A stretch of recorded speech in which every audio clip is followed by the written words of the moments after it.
White, to be followed by Liam Kerr. Thank you very much, Presiding Officer.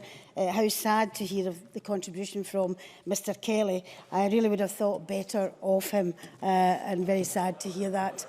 Presiding Officer, I attended a joint meeting in Westminster just last week, and my thoughts go to everyone who suffered there. We passed along that bridge also, and I'm sure I echo everyone in this chamber when I say our thoughts go with them. After that meeting, I was speaking to various people in Westminster, not just from my own party, but from others also. And the subject went on to Brexit. And I was very fortunate to be giving the paper from the House of Commons Library, which is called Legislating for Brexit, the Great Repeal Act. And it makes really interesting and good reading also. Now, I've heard numbers, and Mr Kelly mentioned it earlier on, that this is not important. But, you know, if you hear what's actually in this Great Repeal Act, I think this debate is very important, not just for Scotland, but for the rest of the UK also. And I'd just like to mention the fact that in this paper, it mentions such issues as the Henry VIII powers. Now, I know that the UK Labour Party and the UK Liberals have raised this issue as well with great concerns about the Henry VIII powers.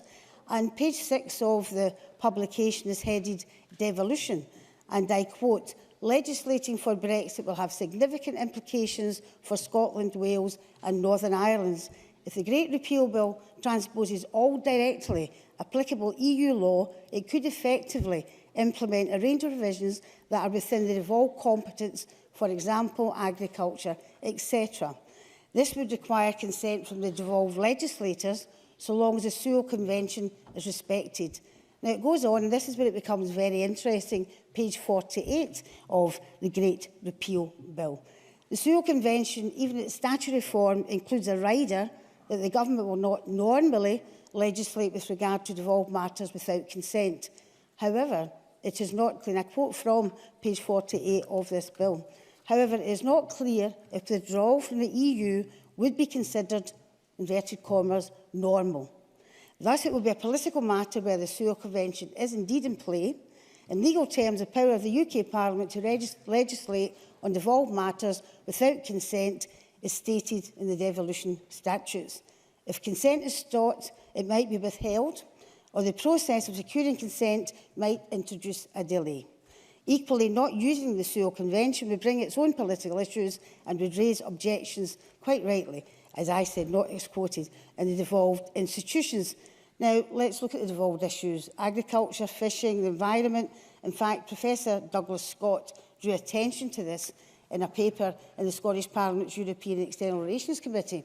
And I quote on page 49 of this report, the aim of the Great Repeal Bill is to convert EU law into national law. However, a good part of EU law relates to competencies that have been devolved. For example, fishing, etc., public procurement, environmental law, as well as many others. If the Great Repeal Bill translates EU law on matters that have been devolved into UK law, this could amount to legislation on devolved areas. Now, last week, Kezia Dugdale and John Lamont mentioned the fact, and Kezia Dugdale mentioned the fact that taking back powers from Brussels to Scotland, and John Lamont said Scotland may gain powers. Now, you read this Great Repeal Act, it acts in the opposite way. That's why it's so important that we have a vote on this particular issue. And in my mind, and many others, the debate today and the vote tonight, it's not... Excuse me a minute, please. The debate tonight, it's not only about Scotland and the people of Scotland having a choice. It's about protecting the very sovereignty of this Parliament. That's what it's about. And I think people should realise that. It's a very, very important issue. Now, the Unionist parties can argue and pontificate all they want. The fact of the matter is Brexit has changed everything. The manifesto we were elected on clearly states the Scottish Parliament shall have the right to hold another referendum if there is a material change in the circumstances that prevailed in 2014, such as Scotland being taken out of the EU. We were not where we were in 2014, and there is a substantial material change. That is why the circumstances have changed. It is only right that the people of Scotland are given the opportunity to choose their future. That's why it's an important debate. if I can touch on, presiding officer, the talk from the opposition parties about division, or along with Scotland's too wee and too poor. Basically, that's all they've talked about. And I must say, if you'd be quiet, please, just a second, you've had your say. I must say, that's all they've talked about. But the language that's been used by the unionist and opposition parties, to me, is unbecoming to this Parliament. And what a terrible example they have set to our young people, to the Scottish people and to the international world. It is disgusting. Presiding officer, I come from a family of Irish, English and a Scottish background. There was never any division. In fact, all of my family before 2014 were Labour Party, not just members, but voters also. We never had division in our house. We had plenty of debate, and that is healthy. Debate is healthy. We now, as a family, get together. We still have Labour. We have SNP, one Labour, by the way, SNP and Greens. Thankfully, we have no Tories. Support this motion tonight. I have Liam Kerr to be followed by Stuart McMillan. Thank you, Deputy Presiding Officer. The people of Scotland do not want this debate. Not now, and for good reason. I put myself up for election to this Parliament because I have real concerns about what is happening in Scotland. The attainment gap, the funding and recruitment crisis in our NHS, the difficulties in our transport infrastructure, slow economic growth, IT failures which leave our farmers begging the banks for advances. I could go on. These are issues which this government has the power to do something about. And they have the power to do something about it now. We may not agree on where the blame or the responsibility lies, the solutions, nor even the way ahead. But by debating and seeking solutions, we would be doing the job that the people of this nation elected us to do. Instead, we have spent 3 days debating a motion on a question answered categorically and unequivocally a whole generation of 2.5 years ago by around 88% of the voting population. And it doesn't mandate action, what we are doing today. If votes in this place mandated action, I have a great deal to cover, so I won't do, thank you. If votes in this place mandated action, the SNP would be revising plans to scrap the board of HIE, revoking the Offensive Behaviour at Football Act, revising plans to scrap the board of the Scottish Funding Council, and there are others, but they do not. The people elected this Parliament last May to take these actions, to take actions sorting out the challenges in this country. No, I won't. They did not expect to be back in a divisive, unpleasant referendum. And they didn't expect it because Alex Salmond said, in my opinion, this is a once-in-a-generation opportunity for Scotland. Oh, yes, he did. The Oxford English Dictionary defines a generation as 30 years. In her 2015 conference speeches, the First Minister ruled out a second referendum in this Parliament and stated there couldn't be another one until the majority of Scots were persuaded. In October 2015, the SNP said support for independence would have to be sitting steady at more than 60% for the long term. But opinion has not shifted from 2014. And we mustn't airbrush what the people knew in 2014, that an EU referendum was likely to happen and the outcome of Brexit was always possible. People still voted overwhelmingly to stay in the UK. They knew what they were voting for in 2014 and in May 2016, and they voted against separation and for a minority government in Scotland. Another independence referendum was not what they voted for. So why now? Why are we having this debate in the context of myriad social difficulties, the responsibility for which was devolved to this Parliament, often many years ago? Distraction, diversion, more flags, more rhetoric, and maybe no one will notice that the SNP haven't passed an act in over a year. Now, the Prime Minister and the UK Government are preparing to embark on negotiations with the EU in order to get the best deal for the whole of the UK, and that includes Scotland. All our energies should be focused on those negotiations, pulling together, not pulling apart. Whatever one's views on Brexit, to suggest running a secessionist referendum campaign in parallel with vital negotiations over the UK's future relationship was cynical. It was about this government trying to force the UK government to face a fight on two fronts, reducing the ability to negotiate and deliver good terms for all of the UK.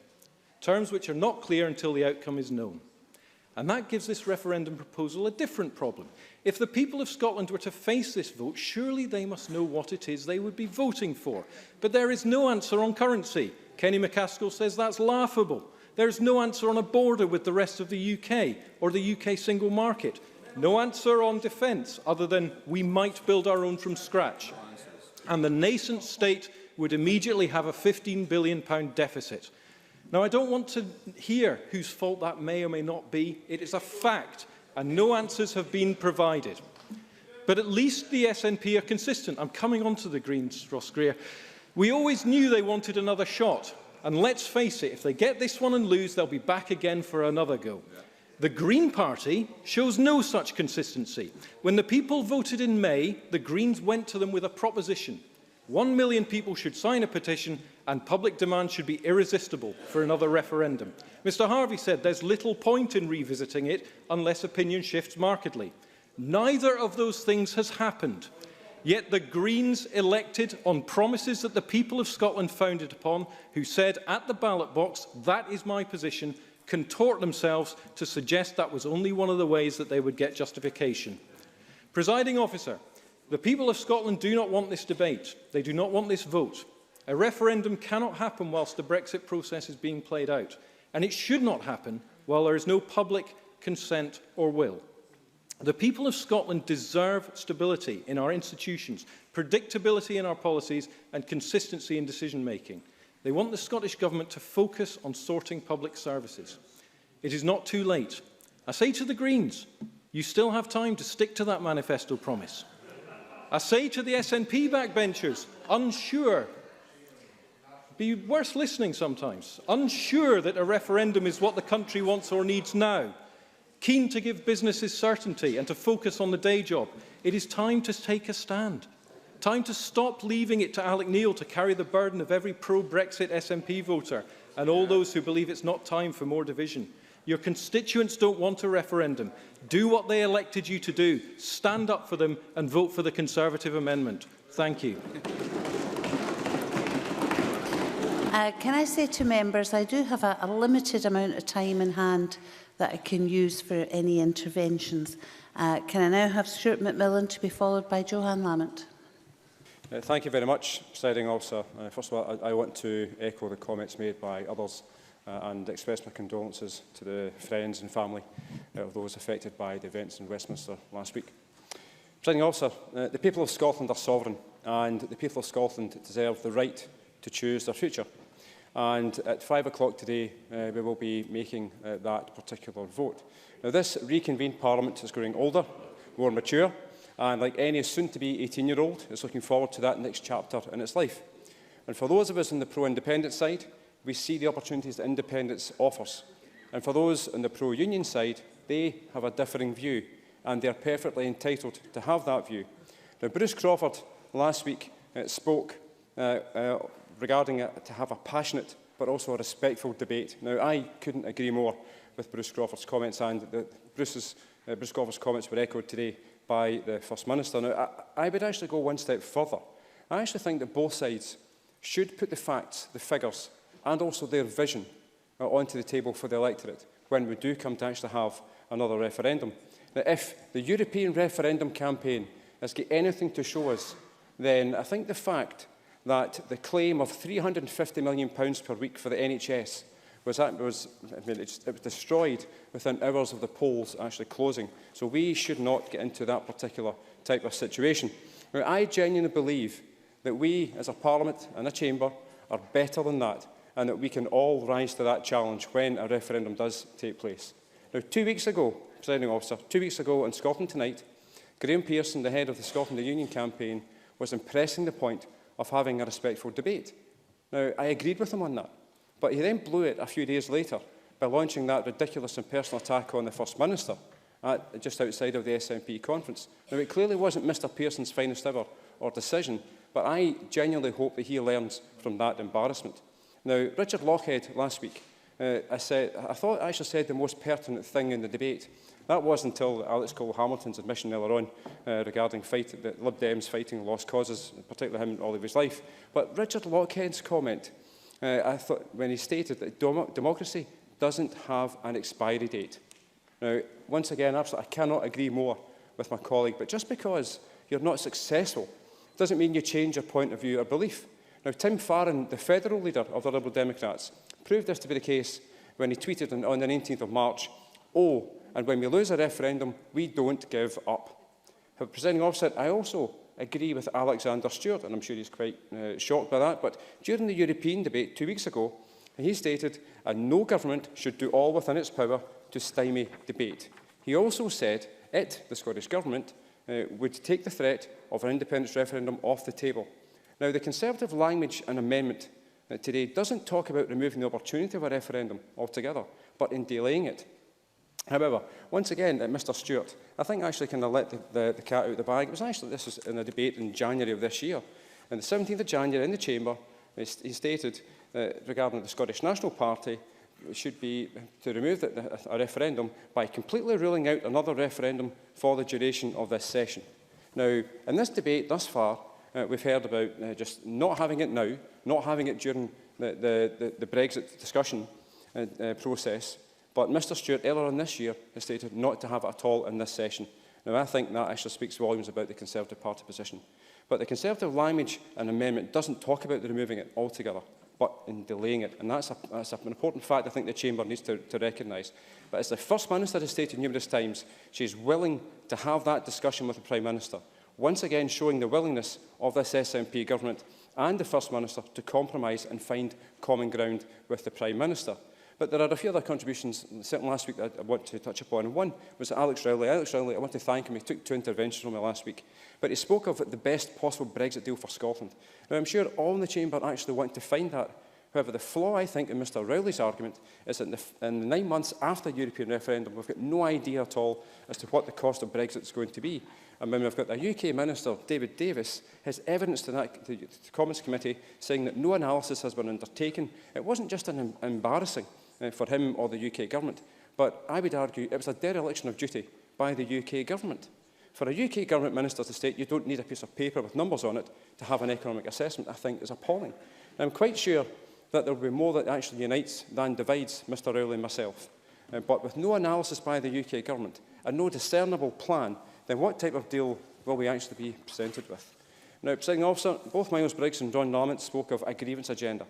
That is the same old mantra that we hear time and time again from the Conservatives in this chamber to deflect from their position of weakness on this issue. We've got a Prime Minister who doesn't tell the Scottish Government Article 50 is going to be triggered this week, and the Scottish Government actually found out about it from the media. And then the Scottish Government actually stand up for themselves and are then castigated for having a grievance. Now, I really think that was an appalling and a cheap argument to deploy, but highlights the lack of substance in the Conservative argument. Now, I'm in my final minute, sorry. At times, I've tried to fully comprehend and understand the position that unionists take for not wanting independence. Now, nothing can remove me from this point, but for me, it's the point of self-respect by taking our own decisions and standing up for ourselves. I think that is one of the key issues and the key points for, certainly to move Scotland forward. But, Presiding Officer, with that viewpoint regarding the Conservatives and the issue of a referendum, Scotland will always be hamstrung, limited by ambition, and also destined to never fulfil its potential. But for me, Presiding Officer, for me, the people of Scotland are sovereign, and they do have the right to determine the future. And with 15,568 people in Inverclyde having been fed from the Inverclyde Food Bank since September 2012, I want to give them hope, not to remove it. I want to give them a vision for a better life of opportunity, you must close, and not one consigned to picking up food parcels for the rest of their lives. Thank you very much. Can I have Johan Lamont to be followed by Claire Hawkey? Thank you very much, Deputy Presiding Officer, and as sure as members across the Chamber will understand, I'm utterly delighted to have the opportunity to take part in this debate. The First Minister, I think, struck an important note at the beginning when she talked about respect and recognised the significance of our democracy. But I would say this, a First Minister with 2 full speeches in a 2-day debate, while there has been no debate in government time on education since last October. I know we have redefined what a generation is. We have now clearly redefined what constitutes a top priority. And it has been interesting to watch government backbenchers over the last couple of weeks. Let me get started. Over the last couple of weeks, they would appear to have got their mojo back.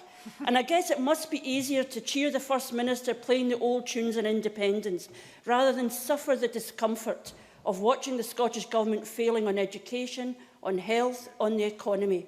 How much better to look to an imagined world way beyond us rather than confront the tough consequences of the choices of their own government on the lives of ordinary people, cutting budgets and resisting the use of the powers it does have to make a difference to people's lives. And can I say respectfully to Ben McPherson, who says we're all civic nationalists now, speak for yourself. Don't speak for me. Don't redefine all those who don't agree with you as having some kind of false consciousness. I am not a nationalist, and I will not have my politics defined by the Constitution. I will have it defined, rather, by equality. But let us be charitable. Let us assume that most of us, indeed all of us, here are serious, thoughtful people who want to do our best for the communities we represent. I do understand that Brexit troubles many in here and way beyond the chamber, and that the sense of uncertainty and feeling of shock at the result bring with them a desire for action.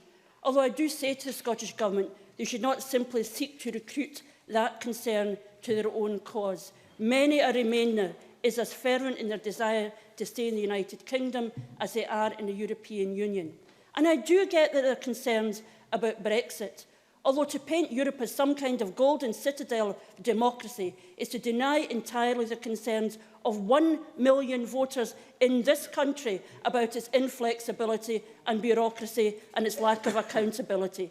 It is true that while we have debated endlessly the potential consequence of Brexit, there is no doubt in my mind that many on the SNP benches saw it not as a problem, but as an opportunity to override the once-in-a-generation vote just 2.5 years ago. We know that for many, Brexit has been a convenient proxy for the Scottish constitutional debate and the opportunity to overturn a vote they have neither accepted nor respected. James Dornan. Will the member accept that when the referendum, when the Brexit referendum took place, that many of us on this side of the chamber were every bit as upset and more upset than many other people across the country? That result was the second worst result that I've ever had in my life, and I've been defeated in elections quite a few times. I've already said I respect people's concerns about Brexit. The people concerned about it right across the United Kingdom. It's not something unique to our Scottishness that defines our need then for a referendum. But anyway, for me there is a concern that in this debate we have moved on swiftly from why there should be a referendum to the process for securing it. So we can get enraged about being refused a referendum without troubling ourselves with having to justify why it is needed in the first place. And we should guard against being conditioned to a sense of its inevitability. And why does that matter? The fact is the case simply has not been made. First, the cause and explanation shift. We hear it's so that we can stay in the EU, or it's because we want to be in EFTA, or it's because we want to be in Europe but not in the Common Fisheries Policy. It is time critical, we hear, or we can negotiate on timing. These are manifestations of an end goal hunting around for a principle. The SNP should be honest. They just want a referendum, and if it were not this, it would be something else. And in the rush to hook their goal to this opportunity, it is remarkable that the proposition is no more solid than it ever was. At a time of insecurity, it's simply astonishing to see a proposition presented so ill thought through on the currency, on the euro, on the deficit. This is not the action of a government serious in providing certainty in these troubled times. But of course we are told the SNP has a mandate, almost an obligation as a consequence of its manifesto commitment. Well, one might take the view that this is a slightly tenuous argument, but even if we accept it, the reality is that the government has other competing, and I would contend, equally compelling mandates on education, on poverty, on health, on creating a fairer economy. But these compelling mandates must be put on ice while the SNP pursues its ultimate priority. It is evident that some mandates are more important than others. We already know that there has been no education debate in government since last October, and even then that was about the impact of Brexit. And when the Parliament voted to condemn the failure of SNP in education, the will of the Parliament remained remarkably unheard. No two-day debate, no determination that the will of the Parliament will prevail. If we did not already know it, it is laid bare here. Some wills of the Parliament are more equal than others. I'm unable to continue with many of the points I want to make because of the time that's left. But can I just say, in my view, that what we have now got, as I've said, an excuse, an opportunity to argue for a referendum. A referendum, even if it were held, even if people had the referendum, would not resolve the debate if we agree with the SNP. For as John Mason would have said, why bother with this once-in-a-lifetime malarkey? And I would recognise that if there is another referendum, and if we vote to stay in the United Kingdom, there will still be those who would argue another referendum. So I say this to the SNP, stop developing the narrative, stop redefining what a generation of a lifetime is, get on with the day job, and if you do that, we'll support you. May I have Claire Hawkey to be followed by Jackson Carlaw. Thank you, Presiding Officer. I've been so disappointed at times by the language used by some across this chamber during this debate. Language has been weaponised, using words like battle and fight and divisive, and I've heard accusations of arrogance, slurs and, yes, even rabid nationalism. The language of threat, ever present in the last independence referendum, is once again being used. Threats being made to Scottish trade, untrue and indefensible threats being made about pensions and hard borders, and the shameful use of the word foreigner, used to sow fear of division where none exists. None of this helps in fostering a mature, factual discussion on the future of the country.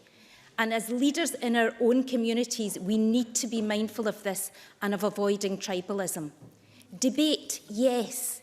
Be passionate about your beliefs, yes.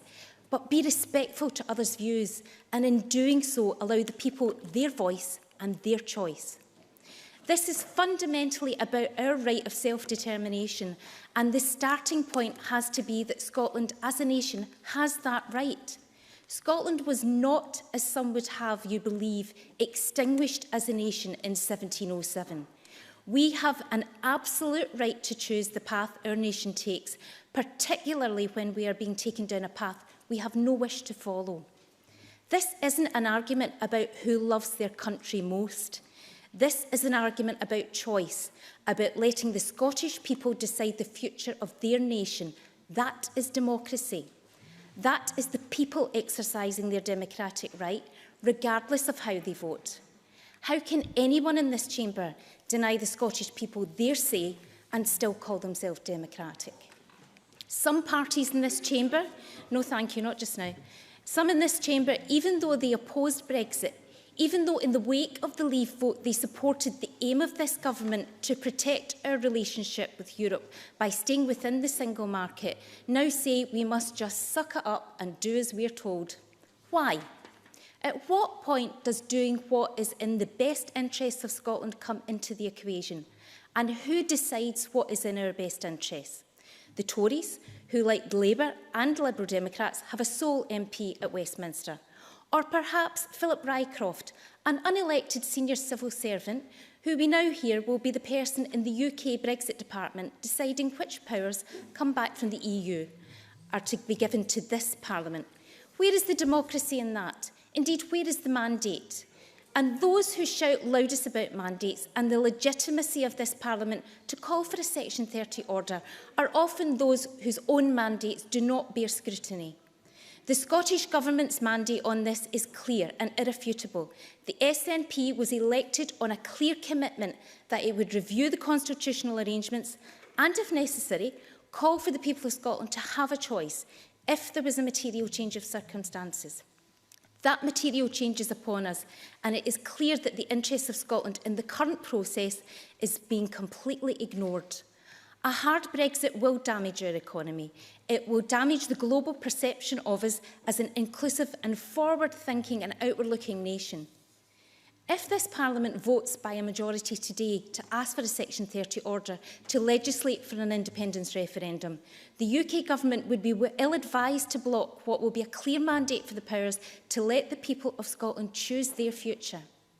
But let's stand back from the emotive language and look at the cold hard facts. For instance, in the last referendum, we were told if we voted no, then pensions would be safe. Tell that to the WASPy women who now have to wait years longer for their pension than they should do. Tell that to those who may now have to work to the age of 70 before being able to lift their pension. Or tell it to the pensioners potentially facing cuts to pensioner benefits after 2020. We were told if we voted no, then our shipyards would be safe. But the orders for Navy vessels have been cut and they're years behind schedule. We were told if we voted no, then our tax offices would be safe. Tell that to my constituents who work at Centre 1 in East Kilbride. We were told that voting no would deliver the nearest thing to federalism, only for the vow to be watered down, with Labour opposing powers that they're now promising once again with no hope of delivering them. Of course, we were told if we voted no, thank you. We would be told if we voted no, then we would be able to keep our membership of the European Union, and we now face the prospect of Scotland being taken out of Europe against her will. Presiding Officer, as I said before, Scotland is a nation, not a region, not a province, not a territory. As a nation, it has an absolute right to seek its interests and to reconsider its relationships with other nations, particularly in the current circumstances. It is also right that the decision on our future is taken during the timeframe outlined by the Government, and that Scotland's referendum will be made in Scotland without external interference or obstruction. We will have that national conversation again, as we're perfectly entitled to, and I look forward to that conversation being as engaging and uplifting as the previous one. And my hope is that a new conversation can be had without recourse to the language of threat and fear.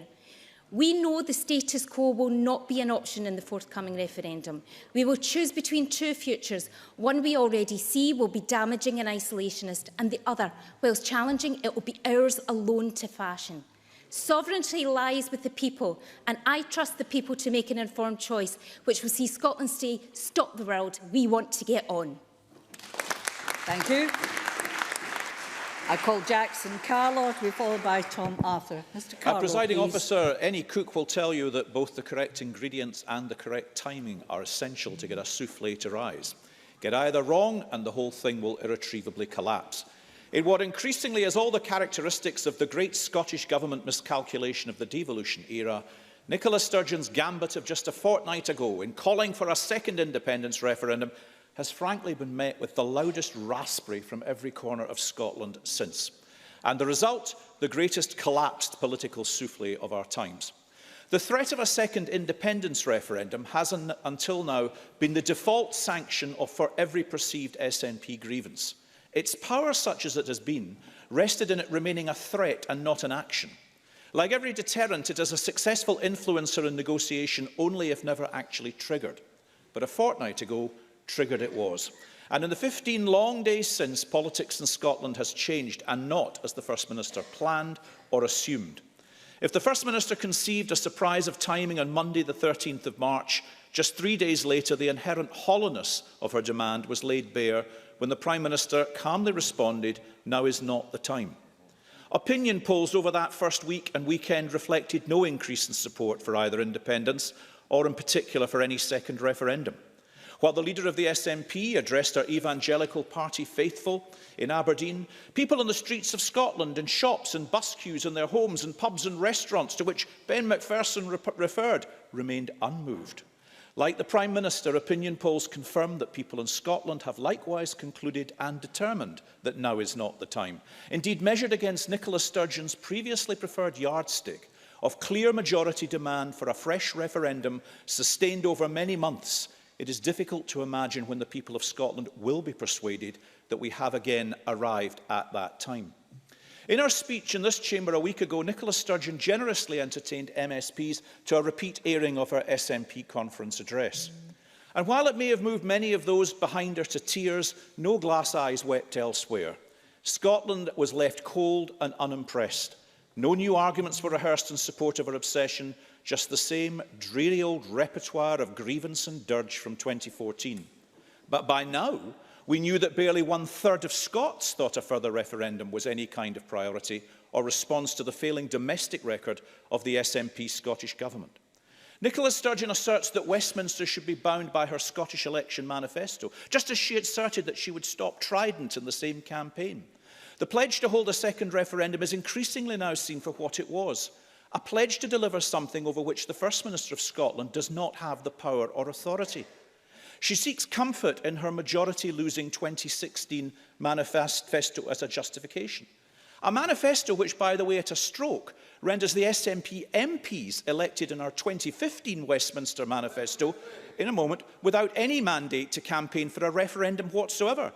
After all, the MPs were elected on a manifesto and in a campaign where Nicola Sturgeon explicitly said independence is not an issue in this election. Now, Mr Arthur's been desperate to get in all afternoon. He's tried to intervene and everyone. He's got a speech coming up, but I'll give him his moment. Well done, Mr Carlow. Mr Arthur. I thank Mr Carlow for that generous introduction. Mr Carlow references manifestos and commitments. There was a commitment within the Conservative manifesto, the same manifesto which promised the EU referendum to commit to the single market. Now, Mr Carlow and I both have the great honour of representing East Renfrewshire, where over 74% of people voted to stay within the single market.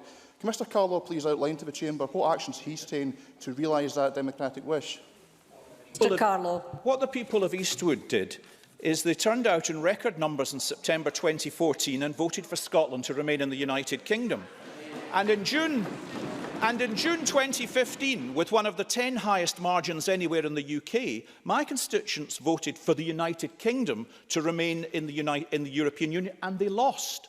My constituents and I respect the result of both referendums. Mr Arthur and the Scottish National Party respect the judgment of neither.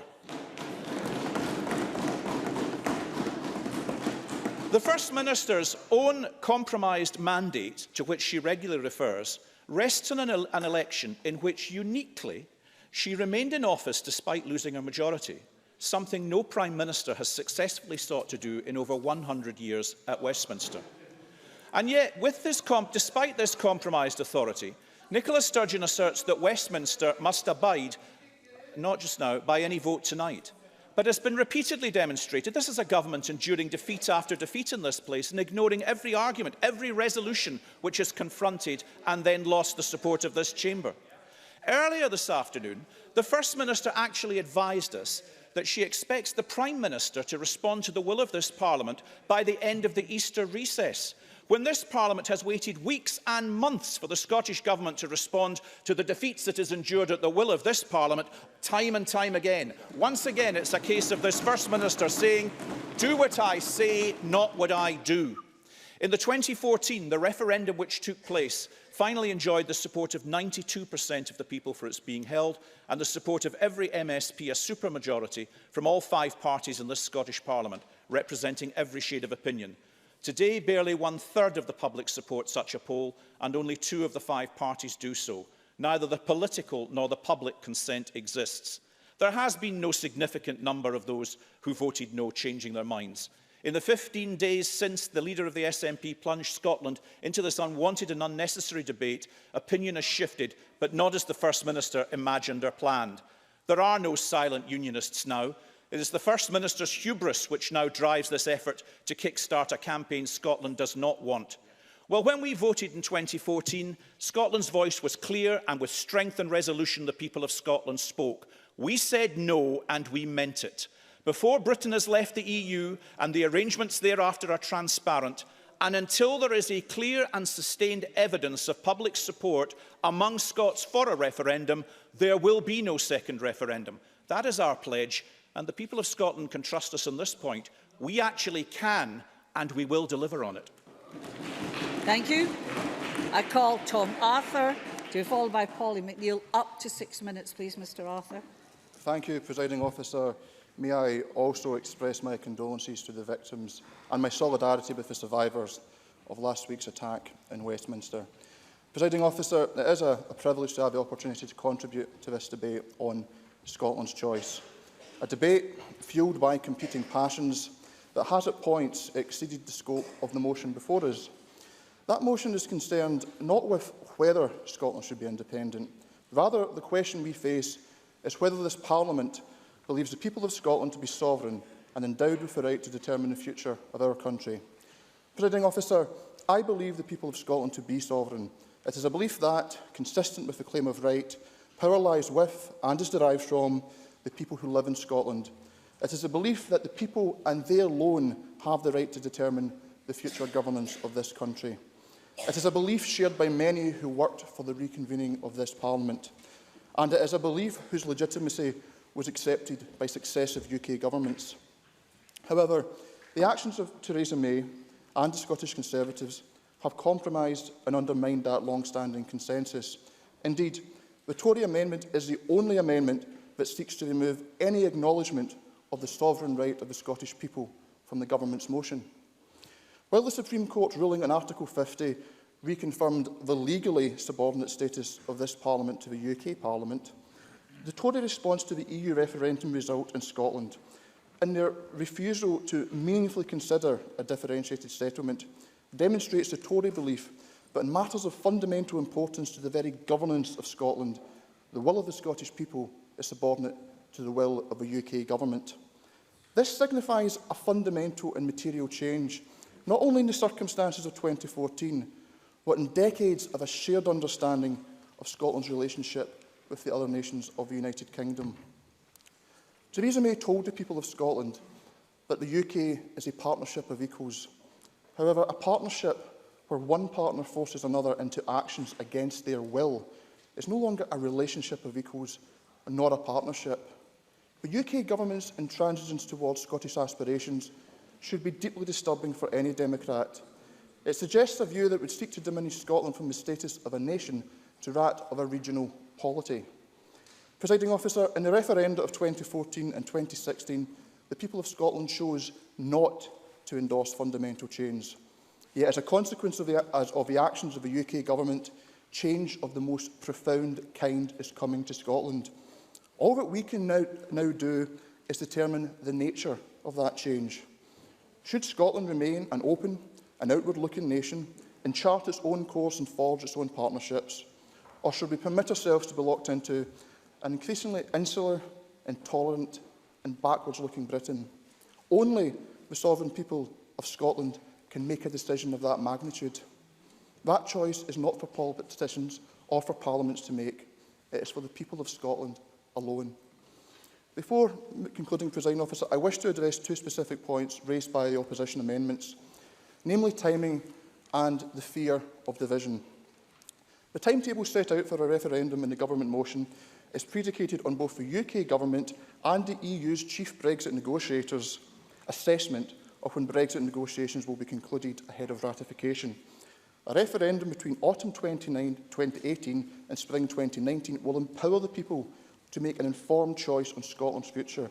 Crucially, this will be before any regulatory divergence between the European single market and the UK can take place, which would compromise Scotland's existing fulfilment of the acquis communautaire.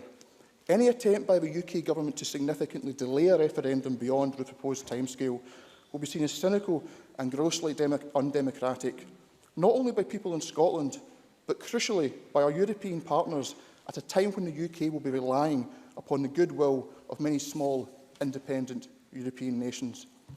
Finally, Presiding Officer, on the issue of division, we must not allow the broader debate over Scotland's future to descend into recriminations and personal attacks.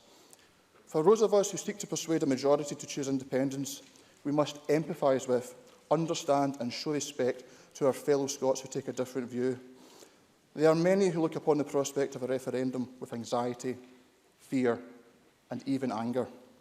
These are our fellow patriotic citizens with genuinely held views, beliefs and principles. They are not misinformed individuals who have yet to be persuaded. Just as one side has a right to make a case, so the other has a right to reject it and be treated with courtesy and respect. Regardless of our views on Scotland's future, our differences are far outweighed by what we have in common.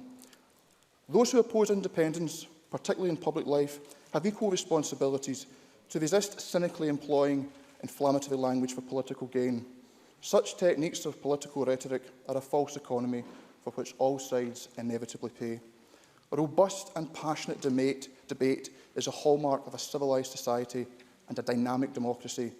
To describe such a process as fratricidal conflict does all politics a disservice.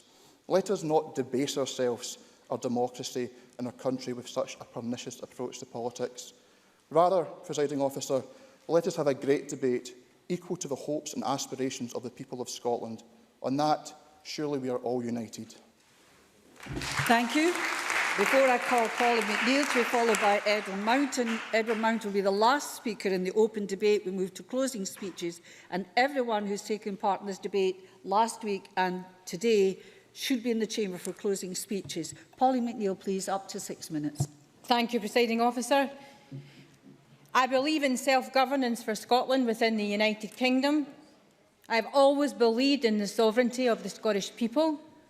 I thank Ben McPherson for not calling me a unionist, but I have to say in every debate I've ever been in, that's what I've been called. Self-determination allows me to say that I am a socialist first, an internationalist, a feminist and a trade unionist. Like Joanne Lamont, I refuse to be defined by the Constitution. I will respect everyone's views. I will respect the outcome of the vote tonight. But I will continue to argue against an independence referendum as Scotland's answer to Brexit. I believe in the vision that I have for Scotland within the United Kingdom, and I will passionately continue to argue for that. Because I believe that the people predominantly, and including many yes voters, are not with the SNP on the self-made push for a second referendum, nor are the people with the SNP on the timing of it. In my experience, even in the last few days in the local government elections, I've spoken to people who are committed to independence, but they tell me that they do not believe that now is the time, and they do not believe, until they see the full implications of Brexit, that it is fair to put that question to them. The country is nervous and the country is cautious. They are cautious because the rise in the cost of living, the prospects of separating from two unions at the same time without a clear promise that it would be an independent Scotland in the European Union is an offer. And I think that is reflected in the polls. The First Minister said that people will know in 2 years' time that they will know their choices. I do not believe they will. Alec Neil, in an excellent speech last week, set out his view that the terms of Brexit will not be fully known, and certainly the terms and the implications of international agreements will take some time to assess and understand. Anton Muscatelli, at his lecture last week, said he still believed that a differentiated settlement for Scotland was possible, but that the long-term outlook for the United Kingdom will take some time to assess the full implications of Brexit. So I argue a choice is only fair if people have a clear idea about what the prospects are and on what basis an independent Scotland is predicated. But Claire Hawkey talks about, and rightly so, and I'm with her on the question of the WASPy women, but says nothing about what those women can expect in an independent Scotland, because it is equally fair that people, when they have a choice, know what the shape of an independent Scotland is going to look like. Andrew Wilson, leading the Growth Commission, was at least honest enough to say that there might be up to a 10-year period of recovery. But without that clarity, it's not a fair choice to put to the people in a referendum. I'm glad at least one member, who I know will be voting differently from me tonight, recognises that the 2014 referendum had elements of deep acrimony, and it was difficult for many families who were split different ways. It's not a reason in itself to argue against the independence referendum, but I think recognition of that fact has to be something that we consider. But what astonishes me most about the logic of the SNP position the last few days is I do accept that there is a mandate. I accept that there is a material situation that has brought about the argument, at least. But the astonishing inconsistency leaves me quite staggered, because if the material breach is the fact that Scotland has been dragged out of Europe against its will, then the logic of that must mean that the question to the people on whether they want an independent Scotland has to be an independent Scotland within Europe. But clearly in the last few days, that is not on offer. So I think you undermine your own case by arguing that there's a mandate when you're not going to put that to the people. Okay, yeah. Patrick Harvie. I'm grateful to the member for giving way. Shortly after the result of the EU referendum, the member's leader in this Parliament said that people had voted to remain in the UK and in the EU, and that was what the Scottish Labour Party wanted to secure happening. Can the member give us any other route to EU membership other than putting this question back into the hands of the voters? Is there another path to full membership? Ms McNeill, you're in your last minute. Well, as the member well knows, the argument I'm making, Patrick Harvie, is that surely you would want the question to be put to the people. Independence in Europe is the only logical extension of the mandate that you claim to have. And I finish on this point. The biggest mandate that you have, that the SNP has in this Parliament, is to reduce child poverty, which last week was up to 4%. I plead with the front bench, I plead with the First Minister, please, whatever happens tonight, do not give us 2 years of this. Recognise there's a job to do, and in some of that job, we will be with you. But please do not give us 2 years of this. The people demand something else. Thank you. Thank you very much, Edward Mountain. 4 minutes, please, Mr Mountain. Presiding Officer, thank you very much, and I realise time is short. I would like to concentrate on 4 areas, if I may. My experience of the 2014 referendum does not follow the joyful experience that some seem to portray. Whilst there was, without doubt, political engagement, there was an undercurrent of pent-up frustration from those who sought to divide. They, and indeed their leaders, saw 2014 as a once-in-a-lifetime opportunity, one opportunity to gain independence. But clearly that, along with many other facts promoted in Scotland's future, wasn't quite true either. Now, in May 2016, I was privileged to be elected to this Parliament, and I arrived ready to start work, full of enthusiasm, ready to tackle the issues that were clearly evident. Problems with the NHS, problems with schools, issues with infrastructure projects, dysfunctional national computer projects, and the personal concerns and worries of constituents in the Highlands and Islands. And that's what I'm doing. I'm doing the day job, and I'm passionate about those, and that is the reason why we all should be looking at them, because it is the reason why we were elected to this place. Now, I'm amazed that there are some within this Parliament that think that independence will solve all of these issues, thus trumping everything else. It doesn't, it won't, and it never will. What will make a difference is tackling the issues, and I'll accept the invitation of the First Minister to judge her and her government on their performance on education. 10 years down the line and almost a year into this Parliament, and we have to ask, what difference have you made? Well, let me give you your report. This government seems distracted by previous decisions and concentrates too much on trying to distract others to hide the failures of their own administration. So here is my message. There are 5 things that will not make Scotland better, and those are disarray, distraction, discord, disharmony, and ultimately division. What will make the difference is getting on with the day job with diligence, drive and devotion. That is what's needed to ensure that we deliver for Scotland. Now, I'd like to talk also about a self-evident truth that has been reinforced to me in every job that I have done, whether it being a soldier, a surveyor, a businessman or a farmer. Success is seldom achieved by one person. Success is achieved by teams, teams that support each other, teams that know when the going gets tough they can stand together, teams that know when somebody has got their back, teams that know when they have to ask for help, their neighbours will just come. I'm sorry, I have 4 minutes. I would dearly like to take interventions, but I have no time. These are the cornerstones that make successes, whether you're on the battlefield and in the office. And that's what the union brings. And as one of my sergeant majors was constantly reminded me, by sharing the pain, you share the gain. And Scotland benefits from being part of the United Kingdom. whether it's in defence contracts, bailing out the banks, helping the oil industry, or ensuring the pain of economic downturns are offset across the whole team. So let me be clear, we are better together. Now, there were some that think that, there were some that think that standing together with other parties is wrong. In the 2014 referendum, I stood beside Liberal Democrats and Labour activists. I even stood beside Mr Finlay and campaigned with him in Inverness. Now, he and I must be politically and polar opposites.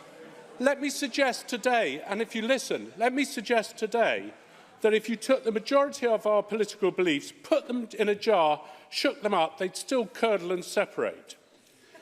But by promoting things that we do best together and standing by the Union, we can actually help Scotland, and I'm proud to be able to say that I will stand behind anyone that does that. Please conclude. So, Presiding Officer, I would like to conclude by saying that I support the motion of Ruth Davidson. I will always stand shoulder to shoulder with those who seek to protect the Union. It serves Scotland's well, and I'm happy to continue to serve it as I have done in the past. Thank you. I move to closing speeches. I call on Mike Rumbles to close for Liberal Democrats. 8 minutes, please, Mr Rumbles. I said at the beginning of this debate that the country is divided. This is an undisputed fact. It is divided. Well, I see the First Minister shaking her head already. Obviously, it's not that undisputed, is it? The duty... No, laughter, eh? The duty of the First Minister should be to heal this division, not laugh at it or exacerbate it. Unfortunately, the First Minister is making a bad situation worse. It is clear that by any and all measures, most people do not want to be faced with another independence referendum. And we've heard that from contributions from right across the chamber. We had a referendum just 2.5 years ago. It was fair, legal and with a clear result. Both the UK and Scottish governments accepted the result, or so we were led to believe. The Liberal Democrats do not expect nationalists to give up on their support for a separate Scotland, just as we don't give up on our support for the UK in Europe. What we should expect, however, is that the Scottish Government honours the signature that Nicola Sturgeon herself put on the Edinburgh Agreement. Of course. First Minister. Argument. Can he then explain why the Liberal Democrats are proposing a second referendum on the question of EU membership? Mike Rumbles. The First Minister would know that quite clearly. The referendum we had 2.5 years ago was supposed to close this whole issue down. It hasn't done so, has it? The vote we had just recently has opened this whole process of Brexit up, and the people have to make a decision on that rather than the Conservative cabinet. That's our position, and the First Minister knows it. I want to make this absolutely clear. We were elected on a manifesto last May that said to voters that we would vote against any move for another independence referendum, and that's exactly what we will do. We're having this debate because Nicola Sturgeon says she wants the support of the Scottish Parliament for her unilateral demand that the UK Prime Minister give her the power to call a referendum on Nicola Sturgeon's own timescale. I've no doubt she'll win the vote tonight. It's obvious, thanks to the Greens, and I did mention them. She has the numbers, but she has not won the argument in this debate. I thought one of the most useful contributions came from a most unlikely source, and I hope Neil Finlay will forgive me for suggesting that it was an unlikely source. He asked the First Minister, I thought it was one of the best speeches made in this debate. He asked the First Minister a series of questions and then gave her the opportunity to intervene. Members from across the chamber, if you recall, called for the First Minister to respond to Neil Finlay asking those questions. And not only the First Minister, but every member of the front bench, including Mr Russell, who I see taking a great interest, kept their heads down and buried and wouldn't respond. I thought that was the turning point in this debate. This debate has shown that, unlike the last time, the First Minister does not have the country with her. And I have to say, my friend, Alex Neil was the other great contributor, I thought, to the debate. I really thought his contribution was excellent.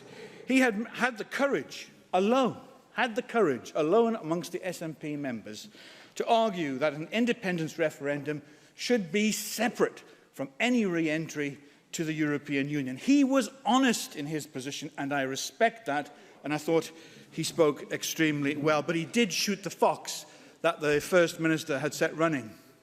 And why does she not have the country with her? Because, as Jackson Carlaw said, she has shown that she is more interested in leading the campaign to secede from the UK rather than run a government for the benefit of the people of Scotland. What I particularly found astounding is that our First Minister says to our UK government that it must acknowledge the will of the Scottish Parliament. I say that I'm astounded because our First Minister must, like St Paul, have had a conversion on the road to Damascus. Nicola Sturgeon said in this debate, the will of the Scottish Parliament must be adhered to. Is this the same Nicola Sturgeon, though, who has repeatedly ignored the will of the Scottish Parliament 5 times in the last 10 months? Last week, Fiona Hislop, in the BBC live debate, denied that this was so, yet we've heard it repeatedly across the chamber. And for the sake of accuracy, Deputy Presiding Officer, 5 votes, which to date have still been completely ignored by the Scottish Government. On the 1st of June, ban fracking. What's happened? Nothing. 28th of September, the Parliament instructed the Government to call in the NHS closures. Did it do so? No. On the 22nd of November, Parliament instructed the Government to start to repeal the Offensive Behaviour at Football Act. Any action? No. On the 18th of January, Save Highland and Island Enterprise. What action have we had there to date? Nothing. On the 1st of March, Save the Scottish Funding Council. Ignored. Parliament said, we want action from the Scottish Government, but they have studiously ignored their instructions from this Parliament. So much for the will of the Scottish Parliament. I will. John Mason. I thank the member for giving way. Would you accept that, say, on offensive behaviour at football, it is up to the opposition parties, if they are against this bill, to bring forward their own bill?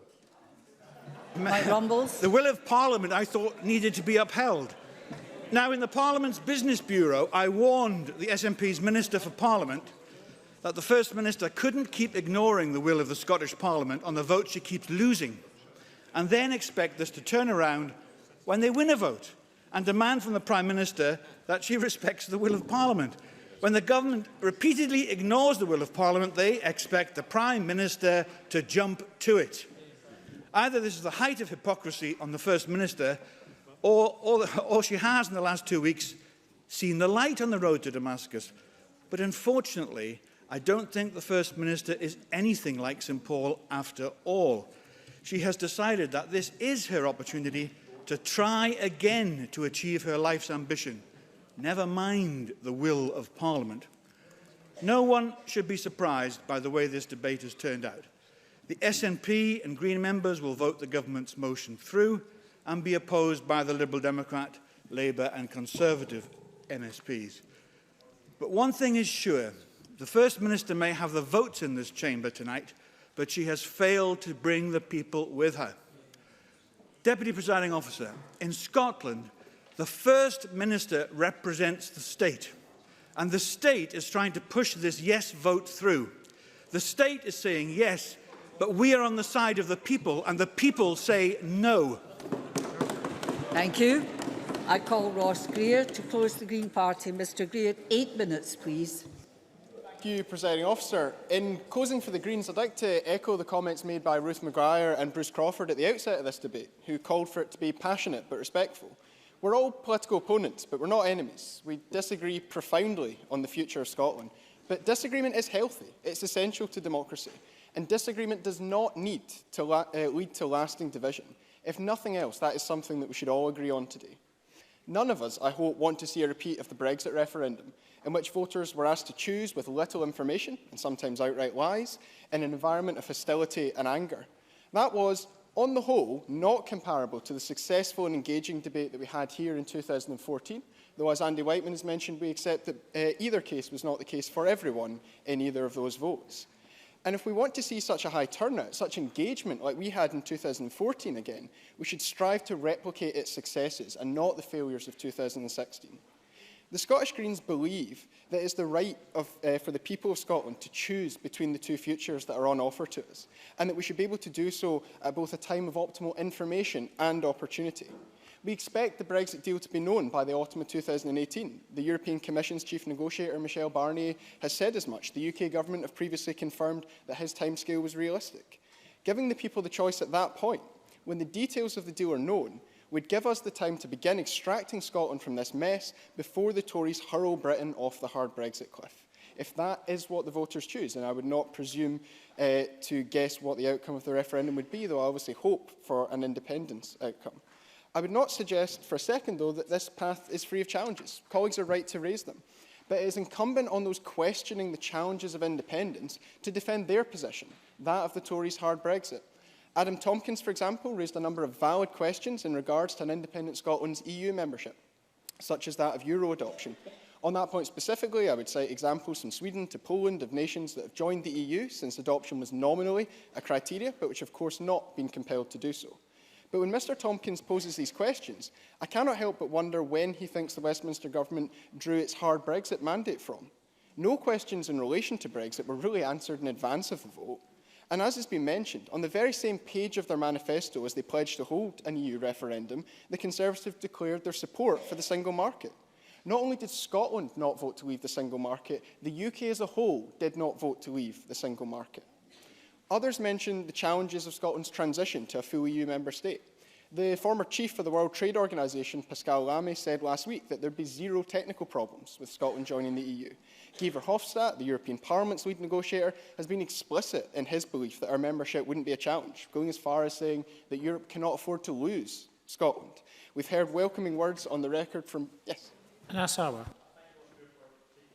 Can he therefore confirm that if we were to have an independence referendum and Scotland was to vote to leave the United Kingdom, that would be guaranteed continued EU membership? Can you give that cast-iron guarantee, yes or no? Ross Greer. The very argument, Mr Sarwar, that we are making is that either option is uncertain, but with independence, the people of Scotland would be in the driving seat rather than a Conservative government that we didn't elect. We've heard welcoming words on the record from both governing parties in Germany, from others across the continent. Now, Jenny Mara mentioned a Spanish veto, but only a fortnight ago, the leader of Spain's governing Popular Party in the European Parliament said that Scotland and Catalonia are not the same, and that Spain would not veto Scottish EU membership. Now, I don't claim to speak for the Spanish, but the assumption of an automatic veto is simply incorrect. Colleagues across the political spectrum have in recent months said much about this Parliament's right to call for a referendum. Alec Rowley, who gave a measured and substantial contribution to this debate, said just a few months ago that he would not oppose a new independence referendum. Ruth Davidson, whilst making clear her opposition to independence, said that it would be constitutionally wrong for Westminster to block a referendum. And in an interesting turn of phrase, Nick Clegg said that it would be wrong for Westminster to impose a fatwa on another referendum.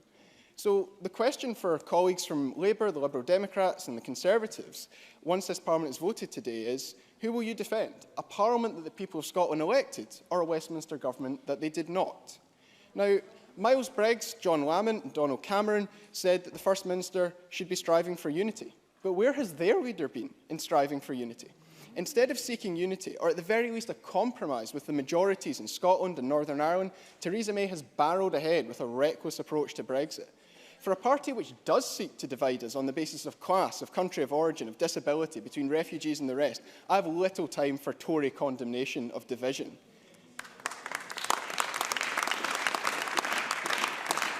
Members have been keen to discuss the will of the people. In 2014, the will of the people was to stay in the United Kingdom. I was disappointed by that, but I accepted it. In 2016, the will of the people was to remain in the European Union. Now, the Scottish Government offered the UK Government compromise proposals that could have tried to recognise and resolve both those votes, compromises that went further than the Greens would have been comfortable with, but they've been roundly ignored. These two positions are now irreconcilable, and it should be our responsibility as the representatives elected by the people of Scotland to fight for their right to choose their own future. when 27 EU nations and a number of regions, sub-state parliaments, will have their say on Scotland's future, it is only right that the people who live here have their say as well.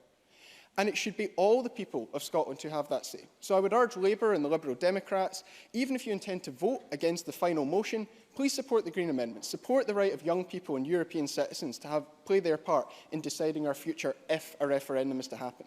I understand it would be futile to make this request to the Conservatives. Douglas Ross went to great lengths to state how he would be voting against the SNP and the Greens. I'm sure his constituents are delighted that there isn't a match on today to keep him away. Offside.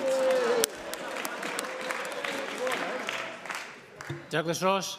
I don't think you've got your card in, Mr. Ross. Go on. Douglas Ross. Can I say I'm a linesman, so I have trouble with cards, which is why I use a flag. But I thank Ross Greer for giving way. He tells me my constituents would prefer I wasn't here today voting against the SNP and Greens pushing through for a second independence referendum. Would you tell that to the hundreds of people that turned up in Forest Town Hall last night for my meeting against a second independence referendum? Because the people in Murray and many people across the Highlands and Islands are annoyed that they are going to be forced into another independence referendum because the Greens and the SNP joining up forces. Ross Greer. As Mr Ross is well aware, his constituents in Murray, yes, voted no in 2014, but they voted Remain in 2016 as well, and I do not presume to speak for them in either or both of those votes. I presume to give them a choice between the two irreconcilable options that now face us. Now, the Greens were proud in 2014 to make the case for progressive, internationalist, independent Scotland in Europe. And Andy Whiteman explained this afternoon what drew us to this position from the four key pillars of green politics: peace, equality, ecology and grassroots democracy. And we will be proud to run that campaign once again. And for members who have raised concerns about what we are not discussing, I would echo the point made by Jenny Gilruth. Constitutional politics, where power lies, is critical to tackling the big issues. It is critical to tackling child poverty, to creating a sustainable, healthy economy and a compassionate society. It is a more than legitimate position to believe that we can and we should do more with the powers that this Parliament already has, and to believe that we can only truly tackle the causes of poverty and inequality with the full powers of a normal nation. Now, our cause in this debate is a simple one. It's to give the people a choice. Early in the debate, and later on, we almost got there from Mike Rumbles, some adaptations have been made to that famous quote from Canon Kenyon Wright. But I think a more apt summary would be, what if that other voice we all know so well responds by saying, we say no, and we are the state? Well, we are the Parliament elected by the people of Scotland, and we say let the people choose.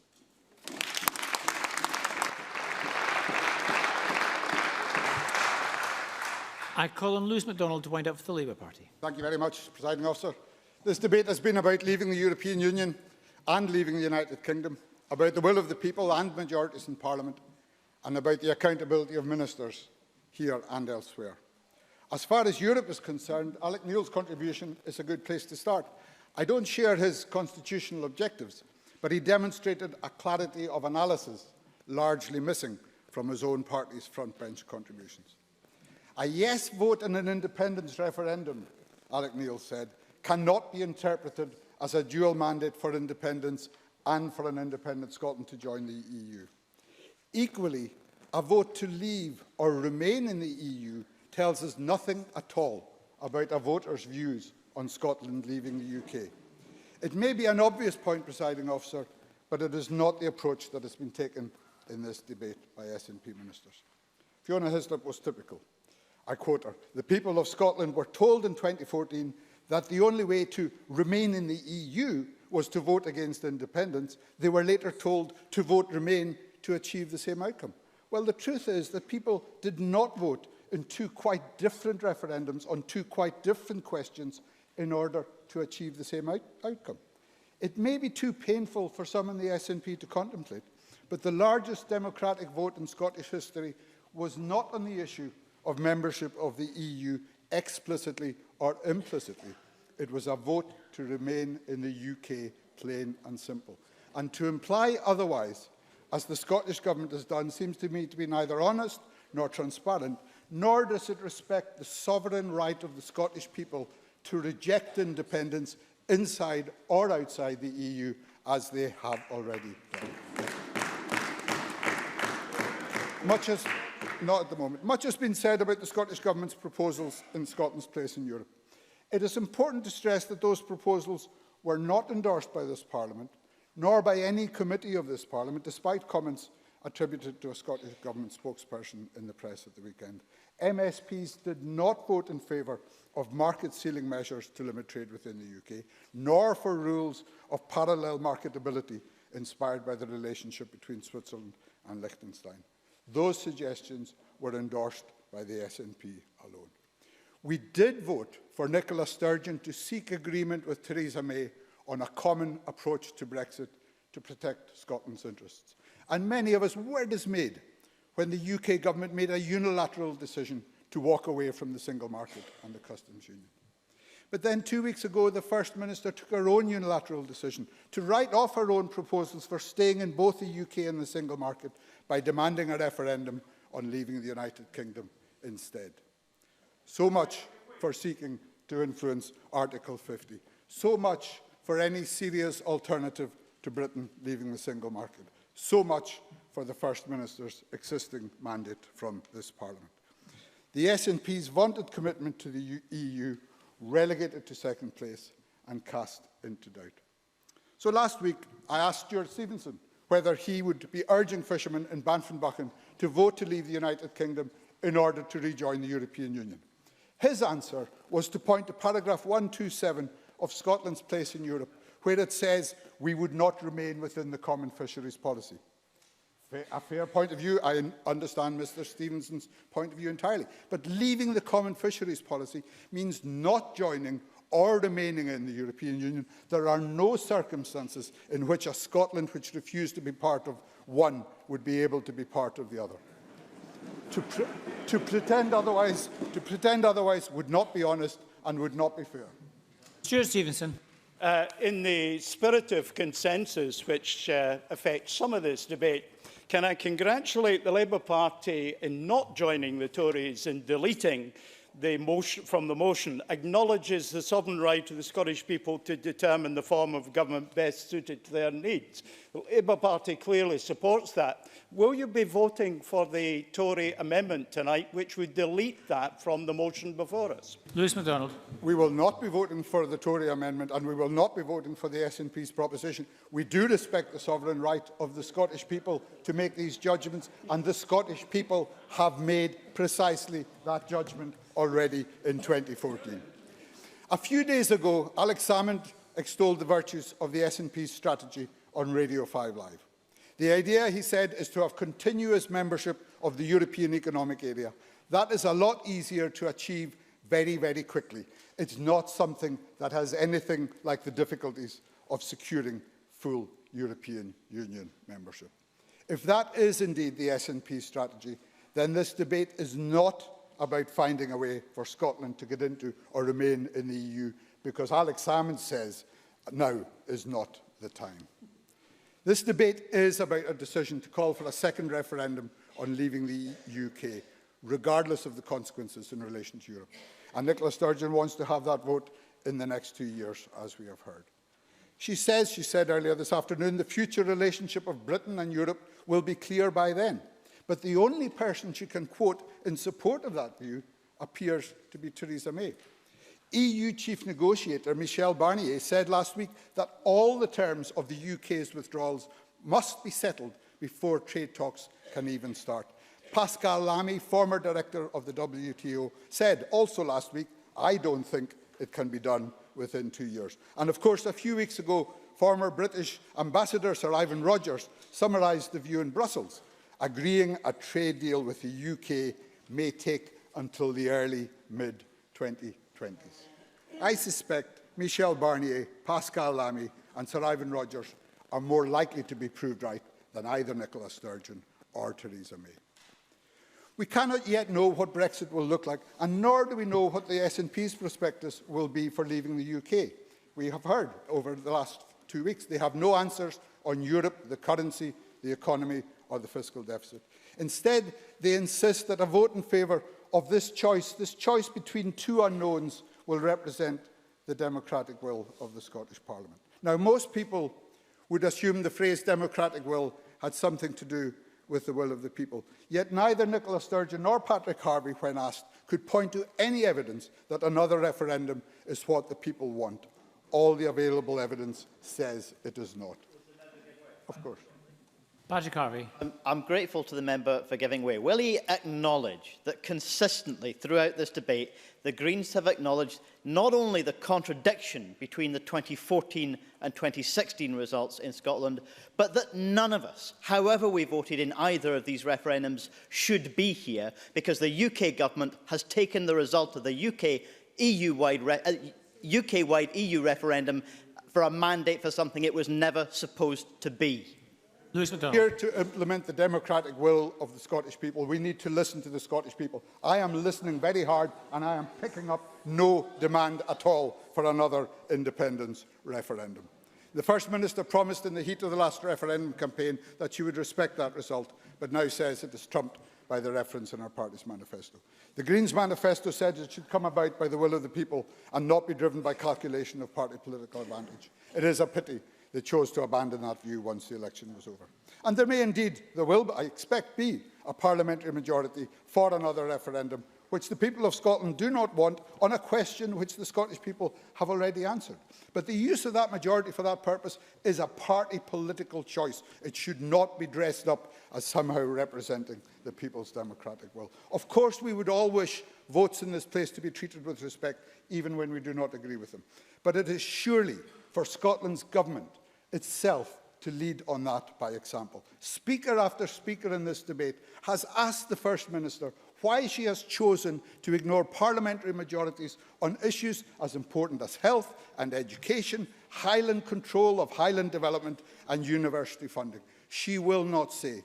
Yet she expects others to treat this evening's vote as an expression of the will of the people of Scotland, when there is no evidence it is what the people of Scotland want. So I would encourage the First Minister to listen to the people of Scotland, to treat all votes of this Parliament with equal respect, and above all, to spare the people of Scotland an independence referendum which the people do not want.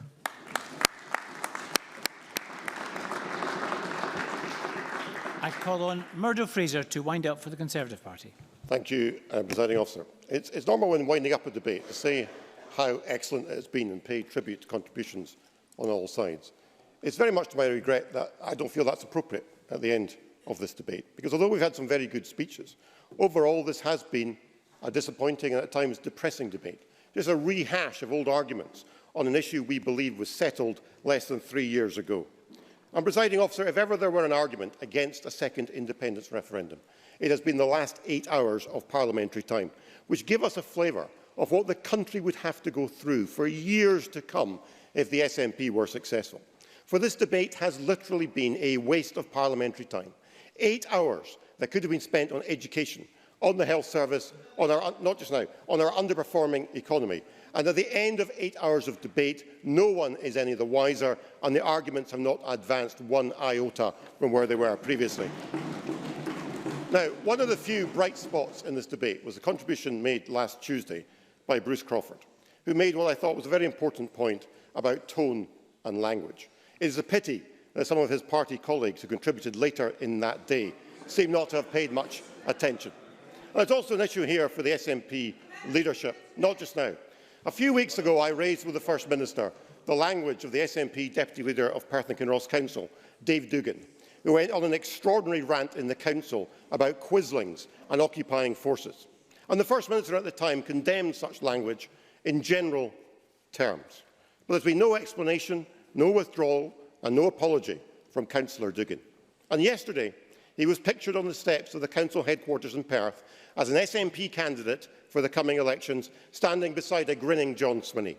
The First Minister called No, thank you. The First Minister called earlier this afternoon for a respectful debate, but it seems that the use of offensive language in her own party is rewarded with an endorsement from her deputy. If the First Minister is serious about taking Mr Crawford's sage advice, then she needs to start leading by example in her own party. Now, let me respond if I can. Yes, I'll give way. Claire Adamson. I thank Mr Fraser for taking my intervention. A young family member of mine on Twitter asked of the Scottish Tories, will you guarantee that my partner will be able to return to Scotland after Brexit negotiations are complete? He happens to be in love with a French national. The response from Conservative candidate Linda Holt was, how on earth can guarantee that? There are no guarantees in life. Grow up. Does Mr Fraser want to apologise for that comment, or has the Tory mask of respectability just slipped? Murdo Fraser. Well, there she goes again. You know, if the member thinks there's any comparison with that sort of remark and talking about quislings and redcoats and occupying forces, then she's on a different planet from the rest of us, presiding officer. But let me get on to responding to a number of points made in the debate, starting with the First Minister's opening speech. I'd like to start, if I can, by congratulating the First Minister on what I think is a remarkable success for her.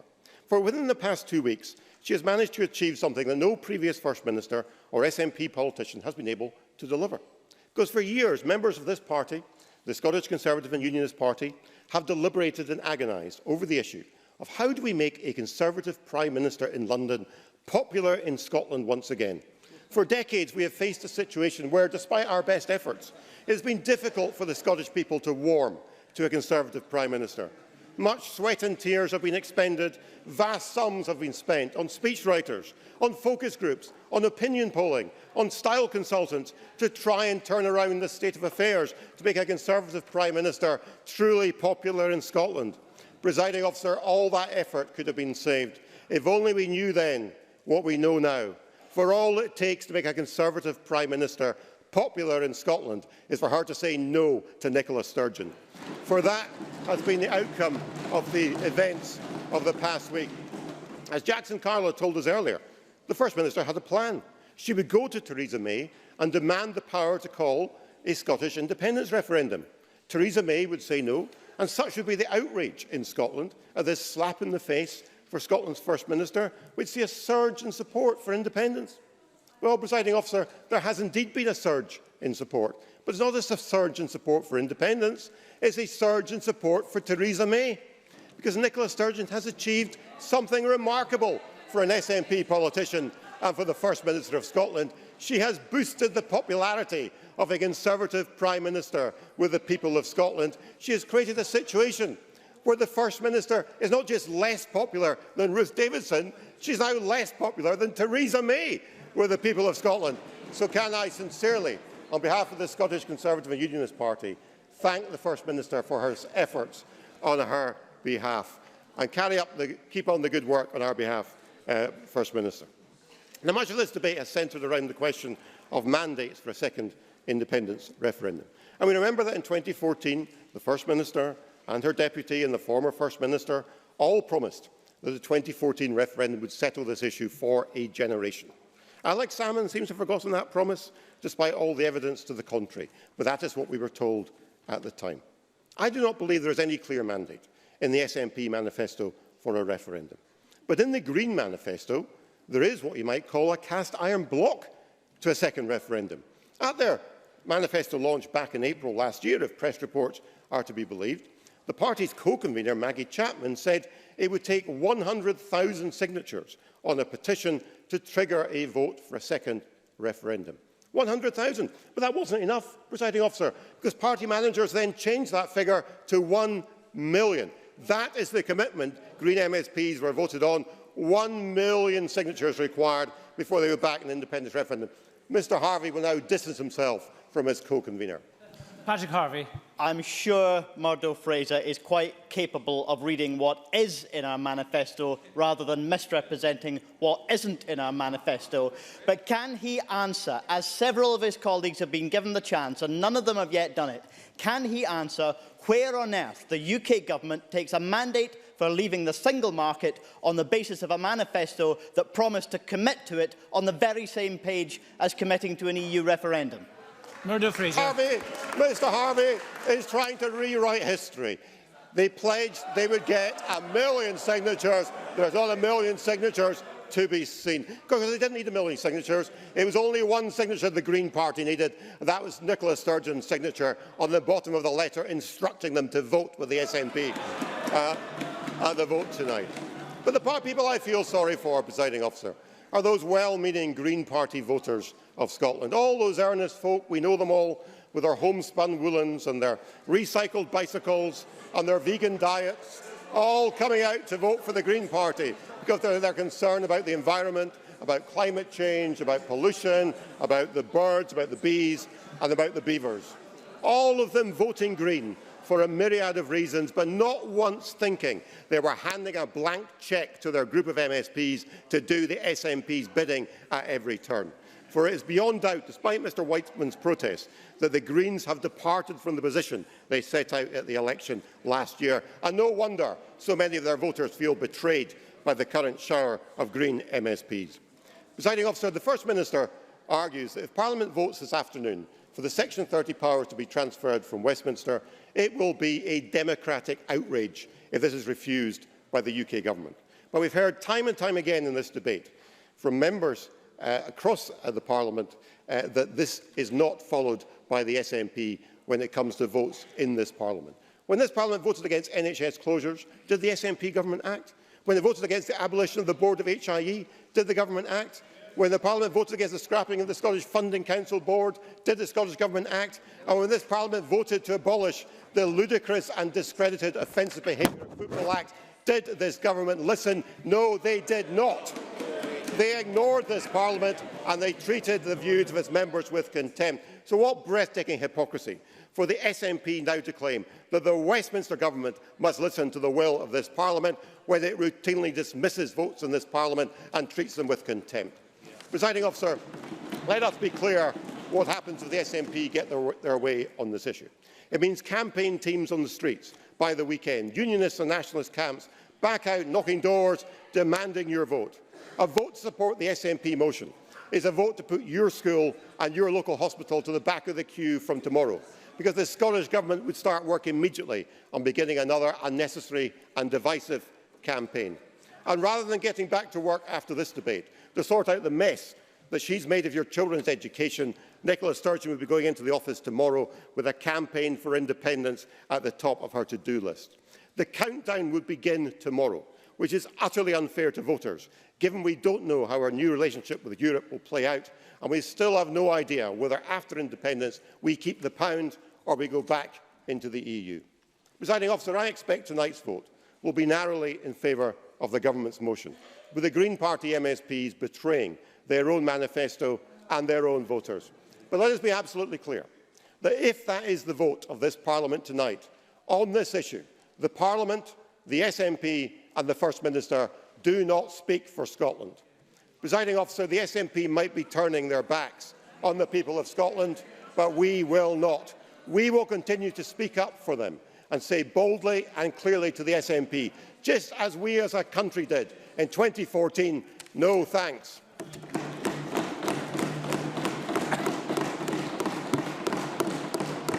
And I call on John Swinney to wind up the debate. John Swinney.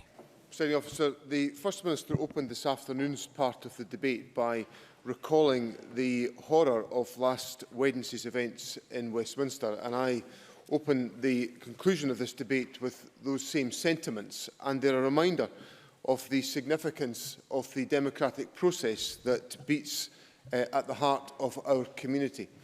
And that's what this debate has been about. It's been about a democratic discussion and difference of opinion. And democracy cannot thrive unless there is difference of opinion.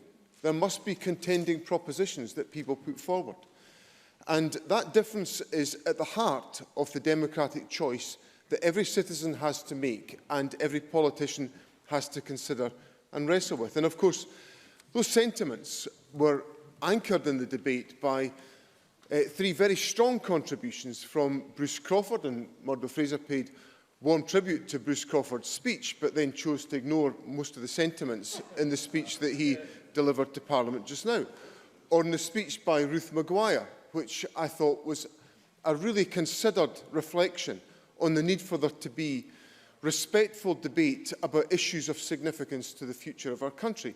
On the beautiful speech that Kate Forbes made, which drew together the great Gaelic tradition of our country and expressed it so powerfully to Parliament about the importance of fair and open discourse within our country. And that is the debate we've got to have. And I appreciate And I am on the receiving end frequently of social media comments and political comments that are hostile and aggressive, and I know that other people are too.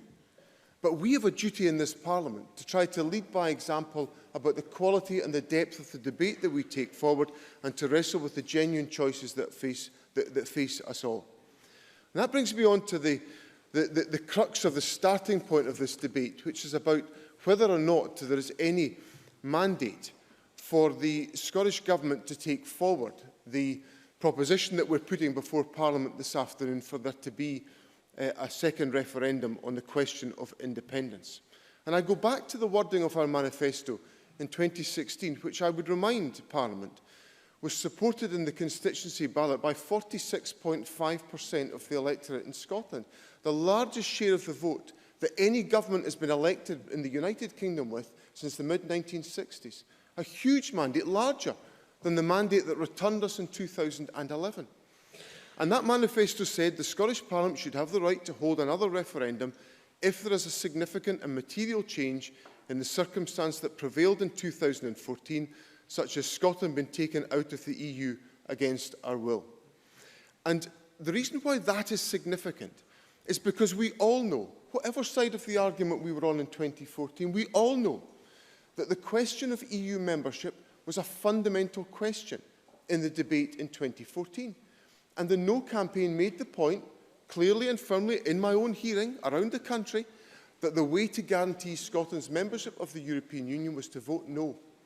Now, Scotland voted no, and our membership of the European Union has been taken away from us against our will. Of course, I give way to Pauline McNeill.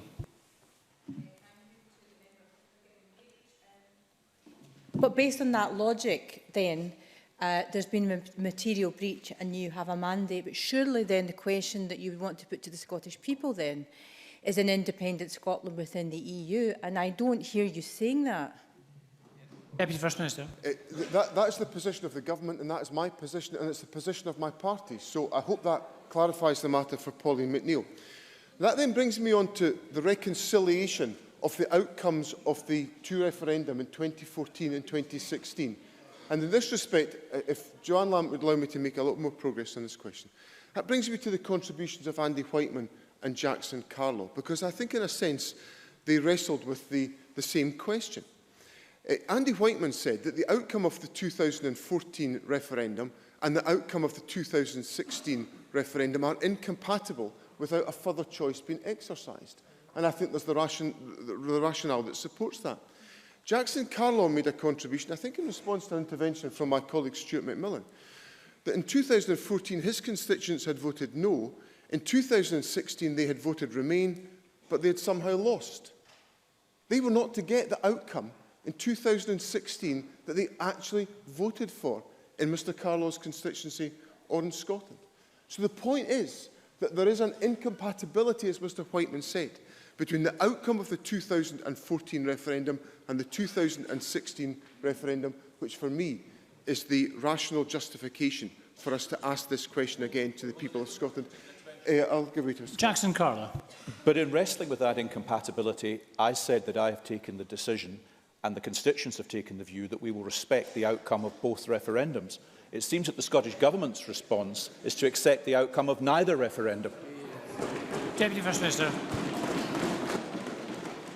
What we've acknowledged is the incompatibility of those two outcomes and seek to give the people the choice to determine their own future. That brings me on to the efforts that we have gone to as an administration to try to resolve these questions. And when the Prime Minister came to meet with the First Minister in July of 2016, the Prime Minister made it very clear that she wanted to secure an agreed UK position before she triggered Article 50.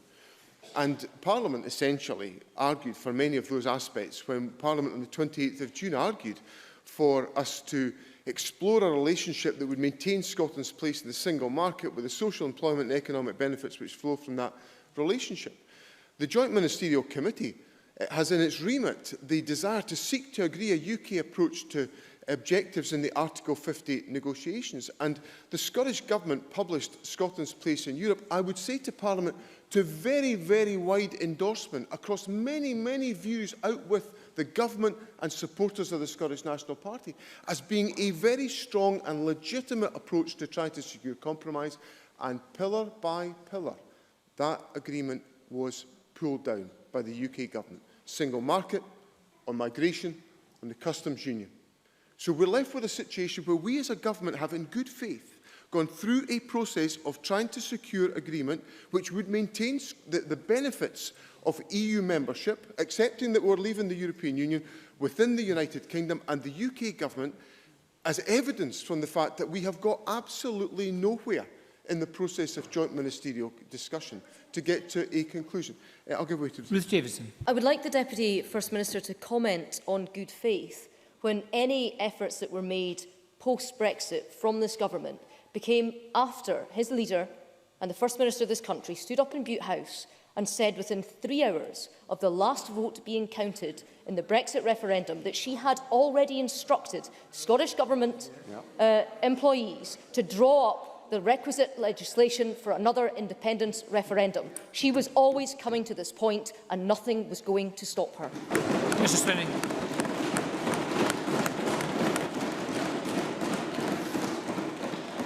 That might suit Ruth Davidson's narrative, but it's not the case. And it didn't stop. And it didn't stop.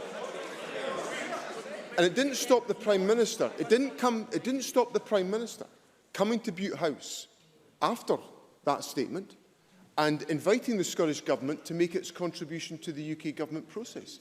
But what has not protected us has been the decision of the UK Government to go for a hard Brexit, which many Leave voters didn't actually want to happen. And what we've seen is, stage by stage, the opportunity for the Scottish Government to make progress on this question being ruled out by the decisions and the actions of the UK Government. And why does all this matter, Presiding Officer? Why does this matters? Because of many of the experiences that I went through as a member of the Smith Commission with a number of other members around about the Parliamentary Chamber. Because we spent hours of our lives agreeing the importance of improving intergovernmental relationships so that there would be a better way to get to an agreed UK position. And what this process has shown is that was not possible with the way in which the United Kingdom government embarked on this process. Now, finally, we come to the issues, Presiding Officer, about which for me is at the heart of the debate about whether or not the referendum should take place or not. And that's about whether or not the country, about what type of country we want to live in and what type of society we want to be part of. There's been lots of accusations made against my party about the fact that we apparently are people that divide others. That's been the accusation made across this chamber. Claire Adamson made a remark in the debate about the way in which the term othering has been used in UK debate. And if any of us, all of us, have heard many individuals dividing our country with the accusations against migrants and EU nationals, people that today we need to work in our public services and in our companies in our country who provide invaluable contributions to our economy. And division has been sown by those who have spent years arguing against the forces of migration which have been beneficial to Scotland, and we should be grateful for that.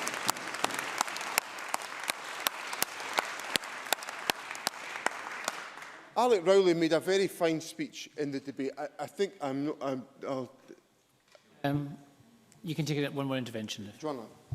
I wonder if the Cabinet Secretary would share my concern in the othering that's going on in this country right now that implies that everyone right across the United Kingdom, apart from Scotland, is uniquely unconcerned about the question of refugees and EU nationals. There are plenty of people right across the United Kingdom who would agree with us, and it is unhelpful to redefine the rest of the United Kingdom as somewhere beyond the pale. Mr Swinney. I'm absolutely certain there are people across the United Kingdom. I read their comments in the news media and in social media, deeply dispirited by where debate in the United Kingdom has got to. The question, and this is where I come to Mr Rowley's fine contribution to the debate, is what do we do about it? Because Mr Rowley said that we can't allow the Tories to dictate the terms of a hard Brexit. And I unreservedly agree with Mr Rowley in that respect. But we are being marched step by step to a hard Brexit and over the cliff by a United Kingdom government that is not representing the values and the aspirations that brought me into politics. And I make no apology for defending those values and those aspirations, because they matter deeply and personally to me. And the crucial thing is I want to do something about it. I want to make sure my country has the opportunity to shape its future, devoid of that awful agenda that has contaminated political debate in the United Kingdom, that has been fuelled by the Conservative Party in its determination to see off UKIP. And I want to make sure that we build in this country the best possible future for our country, and we can best do that with the powers of independence.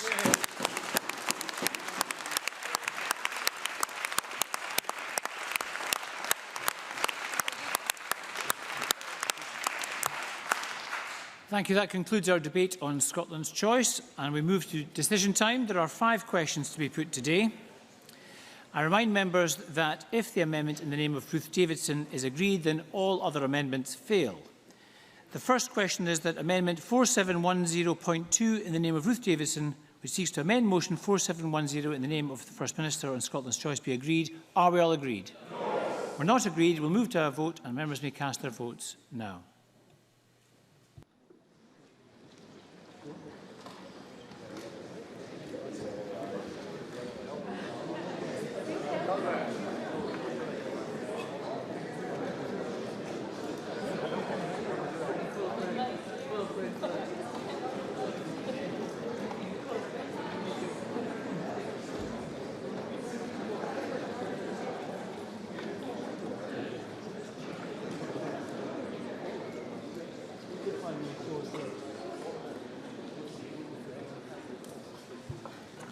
The result of the vote on Amendment 4710.2 in the name of Ruth Davidson is yes 31, no 97. There were no abstentions. The amendment is therefore not agreed. If the amendment in the name of Kezia Dugdale is agreed, then the amendment in the name of Patrick Harvie and Willie Rennie fail. The next question is that Amendment 4710.4 in the name of Kezia Dugdale, which seeks to amend the motion in the name of Nicola Sturgeon, be agreed. Are we all agreed? No. We're not agreed. We'll move to division, and members may cast their votes now.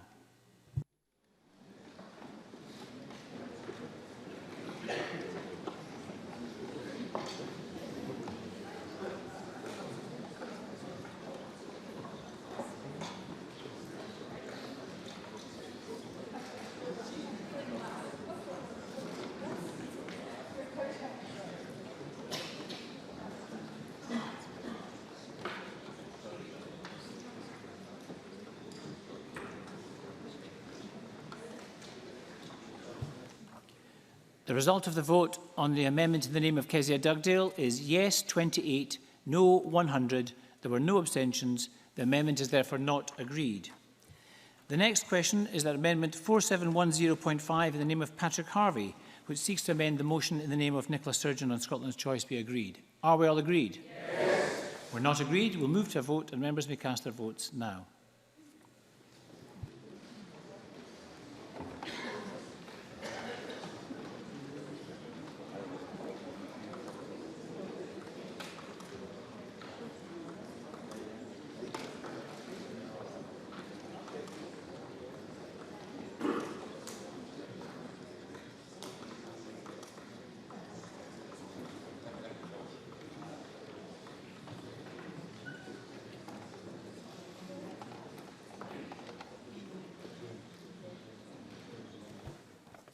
The result of the vote on amendment number 4710.5 in the name of Patrick Harvie is yes 69, no 59. There were no abstentions. The amendment is therefore agreed. The final question, the next question is that amendment 4710.3 in the name of Willie Rennie, which seeks to amend motion 4701 in the name of Nicola Sturgeon, be agreed. Are we all agreed? No. We're not agreed. We'll move to a vote, and members may cast their votes now.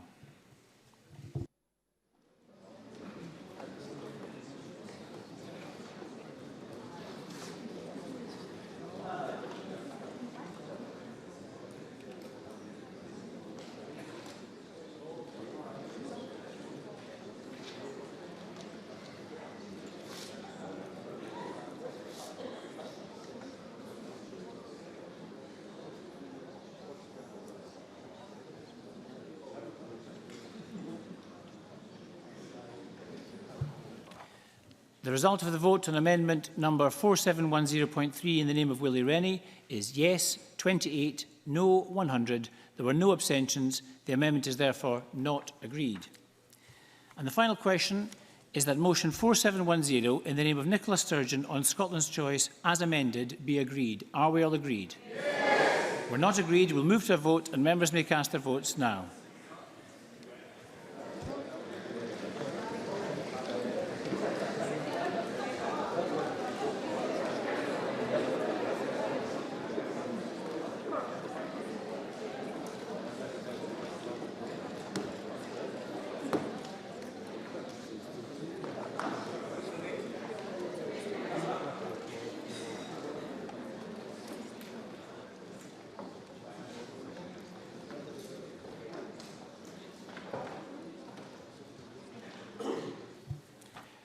The result of the vote on motion 4710 in the name of Nicola Sturgeon as amended is yes 69, no 59. There were no abstentions. The motion as amended is therefore agreed.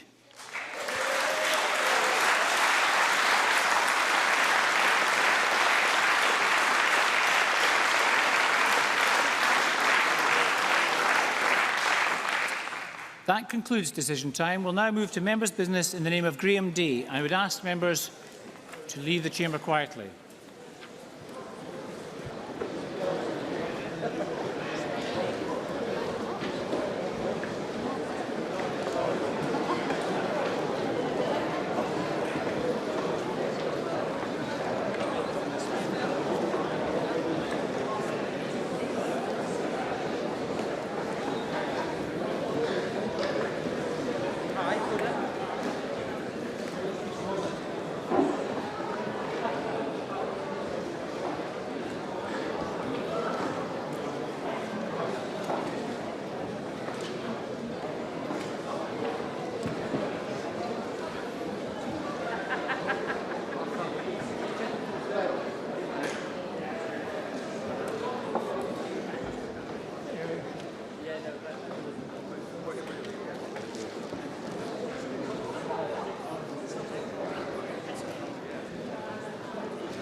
Thank you everyone for leaving the chamber quietly.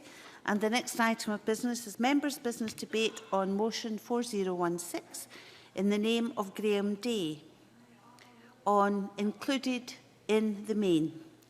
This debate will be concluded without any questions being put. May I ask those who wish to speak in the debate to press the request to speak buttons now, and may I remind those leaving the chamber from the public galleries to do so quietly, please. I call on Graham Day to open the debate for around 7 minutes, please, Mr Day. Thank you, Presiding Officer. Let me begin by acknowledging the cross-party support the motion we're debating has attracted, and my gratitude for that. The first 7 signatures it secured were sufficient to ensure every party represented in this Parliament had backed it. That's clearly indicative of the fact the subject matter transcends party political allegiances, and I hope the tone and nature of the debate tonight reflects that also. The issues covered in the Enable report included in the main are way too important to be the subject of point scoring around service provision and the funding of such. It's now some 17 years since the presumption to mainstream was enshrined in the Standards in Scotland Schools Act, and that piece of legislation was followed in 2004 by the Education Additional Support for Learning Scotland Act, in which it is stated every education authority must, in relation to each child and young person having additional support needs, make adequate and efficient provision for such additional support as is required by that child or young person. Tonight, we consider Enable Scotland's report included in the main, which makes 22 recommendations to complete the journey to true inclusion, arguing that we're not there yet in terms of catering not just for educational but emotional needs and ensuring there is sufficient support in place to ensure participation in all parts of school life. And we do so against a backdrop of the Scottish Government reviewing the guidance around the presumption in favour of mainstreaming and having a ministerial team with a genuine understanding of the subject and a commitment to getting it right for every child. Every child. Time constraints will prevent me from exploring the specifics of the recommendations. I hope colleagues taking part tonight may between them be able to at least touch on some of these. Included in the main draws on the full gamut of experience. It canvassed the views of children and young people, parents and carers, and the education workforce. And tellingly, 80% of that last category indicated we are not taking account of getting it right for every child through the presumption that all could and should be taught in mainstream settings. That's we as a society, not national government or local government, but as a society. Presiding Officer, I would contend that it's not so much the principle of mainstreaming, but the way in which it's being interpreted and implemented, which is at the root of the problem. There will always be a role for very specialist schools catering for kids with the most complex of needs. But we can cater for the majority of ASN children in mainstream if there will, and yes, sufficient resources there. This is not an easy subject. There are some difficult aspects to it. One such aspect is the reality that medical advances mean we have children with very complex needs being catered for in mainstream school settings now, with all the impact that has on resources and indeed the support being afforded other ASN youngsters. Another is the spike, the massive spike, a good thing on one level, in kids being identified as having additional support needs, again with the accompanying resource issue that brings. I should acknowledge that I come to this subject as the husband of an ASN assistant, but more than anything, my interest is driven by the experience of a constituency MSP dealing with casework. We've come a long way since 2000, there is no doubt about that, but on the ground there is a lack of consistency in approach and resourcing. In relation to the former, I was speaking recently to a head teacher who had decided to externally review the ASN provision within his school, which has a good reputation in this regard. His school sits in a local authority which has no special school available to cater for children with very complex needs. It buys in a small number of places annually from a facility in a neighbouring council area. One of the reviewers headed up a special needs school elsewhere in Scotland. He was taken aback to discover she had at her disposal 14 teaching and 51 support staff to cater for a role of 56. It was a resourcing level way beyond what he had at his disposal, and this was one of 3 such schools in that local authority. Presiding Officer, personally, I think there has to be a place for such specialist schools to cater for kids with the most complex needs, not least of all because it frees up resource to support those bairns who right now are falling through the cracks, youngsters whose attainment levels and sense of self-worth could, with just a little help and support, be raised. We tend, when we're talking about closing the attainment gap, to link the problem to poverty. But as this report states, the attainment gap does not start and end on that point. Young folk with learning disabilities experience many other barriers to achieving their potential. Albeit in a different context, the First Minister acknowledged this last week in announcing a £2 million fund to improve access to nursery for children with ASN. I wonder whether in closing the Minister could outline whether and to what extent the guidance offered to head teachers around deploying the additional funding given them directly to tackle the attainment challenges references ASN pupils. Of all the experience I've had as an MSP these past 6 years, there's one more than any other that stuck with me. A couple of years back, I met a young lad, a young carer, whose brother suffers from a rare disease. I can only begin to imagine what life at home must be like for him as a younger sibling demanded the attention, not just of the parents, but him himself.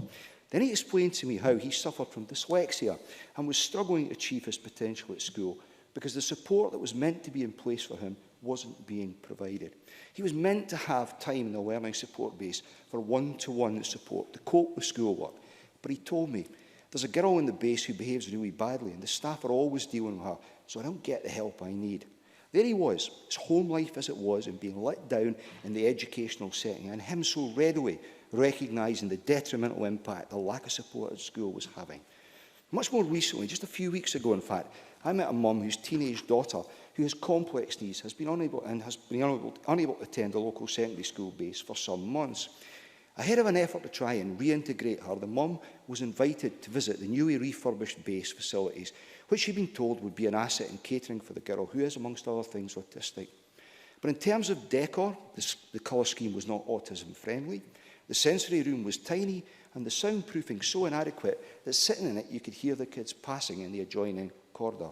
Presiding Officer, simple, basic things. And that parents' experience, so typical of that identified in the report of parents and carers, when asked to describe their experience of the school system, 67% used the word battle, 77% stressful, 44% alone. When asked if the support provided was enough to secure their participation in all aspects of school life, less than 12% felt it did. And even allowing for the fact that a proportion of parents, let's face it, do have unreasonable expectations of what could be available, should be available, that's still a concerning number. Of course, we're not just talking about strictly educational matters here. This is also about mental well-being. 60% of the kids with learning difficulties who were interviewed said they felt lonely at school. Presiding Officer, can I, having already declared an interest, give a shout out to those hard-pressed ASN staff in our mainstream schools who are having to contend with increasing demands, not just numerically, but in terms of the range of conditions, catering for children and young people with incredibly complex needs, through to those bairns, like the young lad I mentioned earlier, who just need that little bit of support. They do a remarkable job, and we should take this opportunity to acknowledge that. Time and again, I hear parents of ASN children drawing a distinction between criticising the support for their kids and those who seek to provide it. Presiding Officer, to conclude and allow colleagues to contribute to this debate, included in the main sums the situation up rather well when it says in the report, the policy of mainstreaming has undoubtedly been a positive step towards equality and creating a more inclusive society. But now we need to ensure that the policy is supporting children with learning disabilities to be properly supported and fully included at their school, because only then will our societal aspiration for full inclusion be realised. Presiding Officer. Can we have speeches of around 4 minutes, please? And I call Daniel Johnson to be followed by Jeremy Balfour. Thank you, Deputy Presiding Officer. And can I just begin by saying it's a pleasure talking a debate like this, where I think we can agree in terms of the broad thrust of what we need to achieve and why we need to achieve it. Indeed, I think discussing additional support needs, I think, exemplifies some of the real strengths that we have in Scotland. We have a very broad definition of additional support needs. That creates a challenge, but I think it also represents the way that we try to approach education in a holistic, child-centred way, one that seeks to include, one that seeks to actually focus on what every child needs to learn. Indeed, at a recent visit I made to one of my local primary schools, I think that it really brought out how that approach can really be brought to life and how it can be made to work. As I was being led through the Victorian primary school, I got led past a stairwell, and there was a fantastic canopy there, a big dark black bit of cloth with things dangling down beneath. And there was a wee boy in there, and that was the space he liked to go to. Because of his particular needs and requirements, he needed that quiet space, that special space where it was just him, and then he could just settle his thoughts and get his head together for learning. And there was a classroom assistant with him, helping him with what he needed to do. And I also learned from the head teacher there about the training they put in place at that school, both from the local authority but also externally sourced, and the groups of teachers that work to actually talk about additional support needs. And I think that brought to life how it's meant to work, how it can work when it's done properly. So I thank Graham Day for bringing forward this motion. I think it's really important we talk about this thing. And I'd like to also thank Enable, because while I think it's good to talk about where it works, we also need to talk about where we need to get better, where we need to improve the situation and the resources available. And I think there's three key things. I think we need to talk about the support and training that teachers have available to them, both as they in their practice, but also in terms of what they receive through their teacher training before they qualify as teachers. We need to talk about the support staff that are required and the specialist staff, I think, in particular. And we also need to talk about how we embed ASN into the curriculum and the classroom experience more widely. And indeed, I think this dovetails very neatly and closely with some of the issues that we've been discussing in Education Committee. And we've been looking in particular at additional support needs, and we've had a recent roundtable. And I think there were some issues of concerns from the experts on additional support needs there, where they described access to training as being patchy. There was discussion that the training that was available to teachers was at times only available through cascade training, where one teacher had received training, then provided that training on to others. And that because of the many changes that we've had in curriculum, and also indeed in terms of qualifications, that there has been a squeezing out of some of these, the training and support that's required in order to address additional support needs. And indeed, a very concerning observation that postgraduate training in terms of specialist additional support needs is something that had declined. And indeed, I think we see some of these borne out in the work that Enable has provided in their briefing, with 12% of teachers saying that their educational development needs that they need to provide, only 12% saying that they can provide those educational and development needs. Indeed, and also teacher stories of training and descriptions of not having the support they need to develop the PLPs that they need to do. But we also need to talk about support and special staff, and I think the Enable report makes it very clear. You know, while we have a massive increase in the number of children being identified as additional support needs, and I think that is something to be celebrated, we have a decline in specialist additional support needs teachers. We have an ageing population of those teachers which are left. And I think that is something that the government really does need to focus on and prioritise, because we need those specialist teachers. While classroom assistants are important in developing personalised learning, they're not a substitute for specialist additional support needs teachers. Now, I could carry on for a great deal longer, but I see the clock has clicked past 4 minutes, so I'll sit down and thank the member once again for bringing forward this debate. Thank you, Mr Johnson. Can I have Jeremy Balfour, please, to be followed by David Torrance? Thank you, Deputy Presiding Officer. Can I thank Mr Day for his motion and for bringing the debate to us this afternoon? And can I also thank Enable for the report that they have written. With over 800 young people with learning disabilities interviewed, with parents, family carers, educationalists across Scotland, we have a very full picture of what is going on. And I think we should start by saying we have come a long way as a civic society in Scotland and as educationalists in Scotland over the last 30 or 40 years. Mainstreaming, by and large, is a positive thing and a good thing. The type of language we use now about people with special needs, or the type of language we use about the requirements they have definitely improved. But I think the report is also a wake-up call for us as well. That the reality is, for still many young people in Scotland today, they are not getting what they require. I remember, in regard to having my own physical disability, the comment that my mother made to somebody else who had a disability, and that was, never say no when you ask first time. And I feel that is still the case today, that parents have to keep asking local authorities, head teachers, for things that should also automatically come to them. And that's fine if you're articulate and pushy like my mother. It's maybe less so if you don't have those skills. I want to just briefly comment on two things which I still think we need to move on, not in regard to just government, but as a parliament and as a country. And the first is to say that being in a classroom doesn't mean that you're part of a school. Just because you're there physically doesn't mean that you're part of the whole experience. The report makes clear that often children with additional needs can feel excluded and lonely and not get the same opportunities as their peers. No child should be excluded.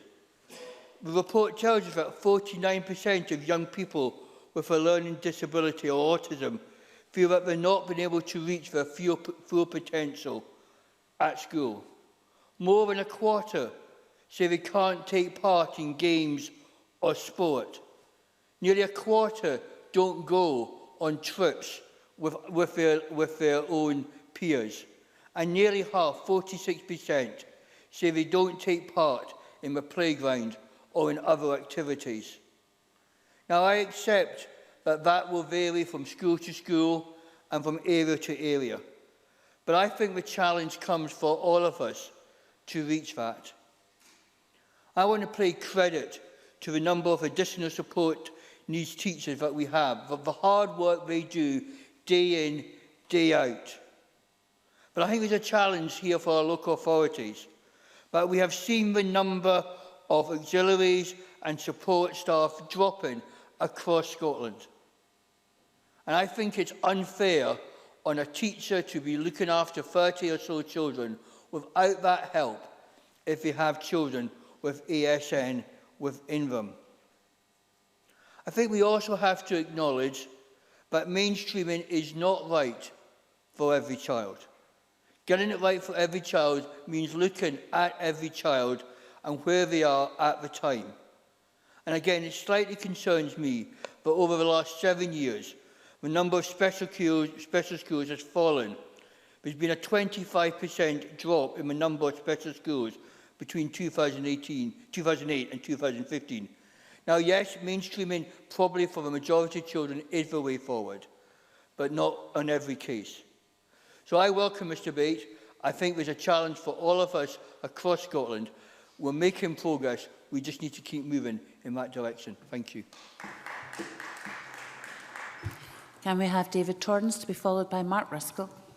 Thank you, Presiding Officer. I would like to thank Graham Day for securing this debate in the Chamber today to welcome a campaign included in the main, to bring awareness to and stimulate conversation about children and young people with learning disabilities. I'd also like to recognise Enable Scotland, a charitable organisation aimed at fighting discrimination and inequality against young people struggling with disabilities.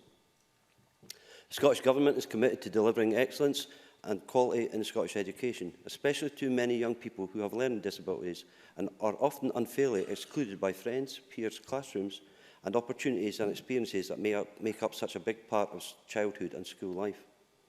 The delivery plan for Scottish education is committed to closing the attainment gap, ensuring that we have a curriculum and empowering our teachers, schools and communities for children and young people. Children and young people's education experience should open the doors to opportunities which enable children to become successful learners, confident individuals, responsible citizens and effective contributors to society. This includes children and young people who struggle with disabilities. However, inclusive education is still far from reality for many young people and children who are struggling. Enable Scotland held a national conversation about the experience of young people with learning disabilities. Over 7 months, they received more than 800 responses from people across Scotland. 60% says they feel lonely at school. Only 49% felt that they are achieving their full potential. And 80% of educational workforce believe they were not getting it right for every child. As a result of these statistics, the Scottish Government enables Scotland now work even more closely to revisit some of the policies regarding inclusive education. Enable has come up with 22 detailed recommendations on how to improve the lives of children with learning disabilities. Included in the main, set out to listen, and now it is our turn to act. An initiative that welcomes inclusive education involves an array of complex partnerships and dialogues. Students, parents, carers and teachers are all involved in creating supportive networks. Because of the diverse set of actors involved, the solutions and tactics should reflect this diversity, creating support for individualised needs to facilitate equal opportunities to participate in society. The movement towards inclusion has spread to a large-scale government, such as the UN's Convention on the Rights of a Child, which abolished segregated education that denies children with disabilities the right to be part of mainstream schooling. Even though this international recognition is a significant move in the right direction, I believe that Scotland will benefit from localised efforts to provide unique opportunities to place inclusive education firmly on the political agenda. Fife Council, for example, aims to support any need for additional support that children may have. Working closely with families, Fife's priority is for all children to attend their local school and to be successful there, rather than isolating children from their peers. Within my constituency of Kirkcaldy, the approach of the new Windmill Community Campus embodies this inclusion. Integrated into campus alongside V4 High School, council offices, community youth sports facilities and a public library is Roslin School, a state-of-the-art facility which caters for children and young adults aged between 3 and 18 who have complex additional support needs. The importance of collaborative teaching strategies cannot be overstated, and in recognition of this, the school works closely with their mainstream colleagues, not only to ensure access and achievements for all, but to enhance opportunities for all pupils to develop their learning together. In addition, every school in Fife has a learning support teacher who advises classes and teachers how best to assist children and young people with additional support needs. The More Choices, the More Chances agenda aims to increase the number of young people above the age of 16 in education, employment or training by encouraging the value of formal learning to help develop social and employability skills. In addition, active school coordinators offer all children and young people opportunities and motivation to adapt active healthy lifestyles now into adulthood. Services like these are also extended to higher level of education, such as Fife's Equality, Diversity and Inclusion team, who aim to develop skills, confidence, motivation, independence and expertise. Each campus provides one-to-one support. Inclusion continues to be an ongoing process, not a fixed state. All children, wherever learning is taking place, deserve to be educated together despite barriers and requirements for additional support. In conclusion, Presiding Officer, I believe that our country values our diverse communities. It is important to promote inclusive learning and education because communities are formed at school where young people learn, play and grow together and learn to live alongside each other. I call Mark Ruskell to be followed by Johann Lamont. Thank you, Deputy Presiding Officer, and I'd like to declare an interest as a councillor and also the father of a child with additional support needs. I'd also like to thank Graham Day for bringing forward this motion for debate here tonight, and also Enable Scotland, who do some fantastic work around Scotland. I was very privileged to attend one of the support focus groups in Stirling several months ago with young people, and I learned so much about the challenges and barriers that they face in their everyday lives. So thank you for that experience. I learned so much. Since the early 2000s, all Scottish schools have had a presumption to mainstream, and it is a key part of ensuring that education is inclusive, as a step towards ensuring that our society is inclusive for people with disabilities. And this law has changed in response to the demands and the campaigns led by people with disabilities. Their aim is to secure a more equal and inclusive society for us all. However, whilst the law has changed, it's clear that many other barriers remain. And while there is a presumption to mainstream, many schools do not have the resources that they need to meet additional needs, and teachers do not always have the access to adequate training on how to teach pupils with a wide spectrum of learning disabilities. Since 2010, the number of pupils identified with a learning disability has risen by over a quarter. Yet over the same period, the number of specialist teachers has declined by 1 in 7, and specialist assistants has declined by 1 in 11. And we've estimated that it will cost just £31 million to return specialist teachers and support staff back to their 2010 levels. Now, councils have faced years of austerity, putting intense pressure on wider education budgets that have not been ring-fenced. And the Scottish Government's latest response, the Pupil Equity Fund, directs resources towards schools in areas of higher deprivation.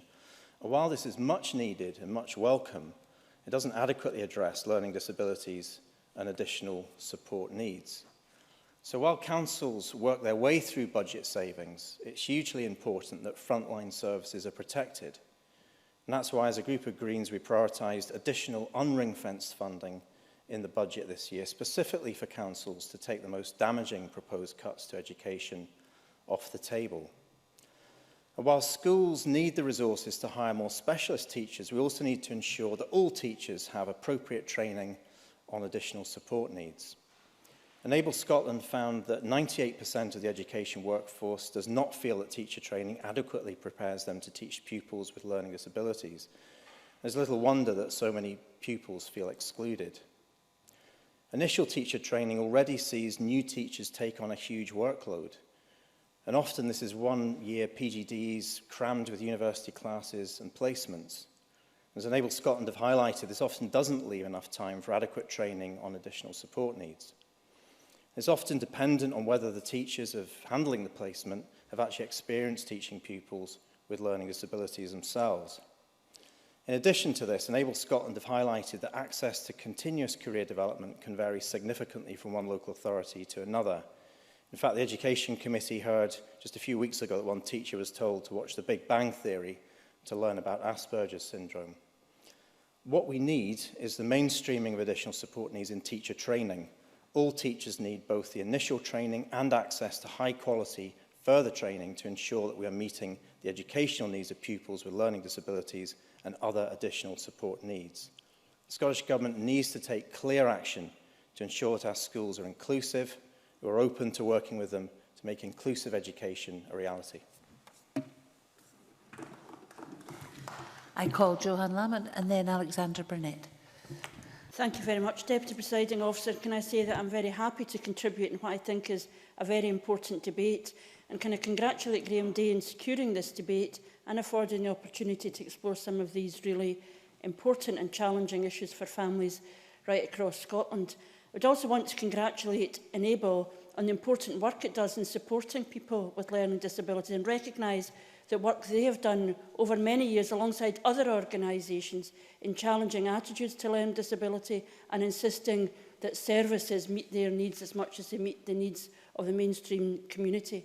And indeed, we know that this country witnessed a social revolution in the last generation, opening up the long-stay hospitals and ensuring that people were defined by their abilities and ability to achieve their potential rather than a presumption of what people couldn't do because they had a learning disability. That was a social revolution we should all celebrate. We should also recognise the importance of proper support for people in our communities to make sure that they can achieve that potential. I also want to congratulate Enable, particularly on this important report, drawing as it does directly on the experiences of young people with learning disabilities, showing the gap between the policy that we all endorse and the reality for too many young people. The idea that a youngster in school describes themselves as being lonely, unable to participate in trips and so on, must come as a reality check for us all, and it must give us pause. The presumption of mainstreaming was a hard-fought-for policy, and I remember it well as somebody in the Parliament in these very early days, fought for by parents who argued not just about the needs of their young people with learning disabilities and other disabilities, but the importance of that inclusive society for all of our young people, that all of us learn from ensuring that we live in an inclusive community. But it needs to be followed through. It's not always the case that mainstream education is the right thing for a young person.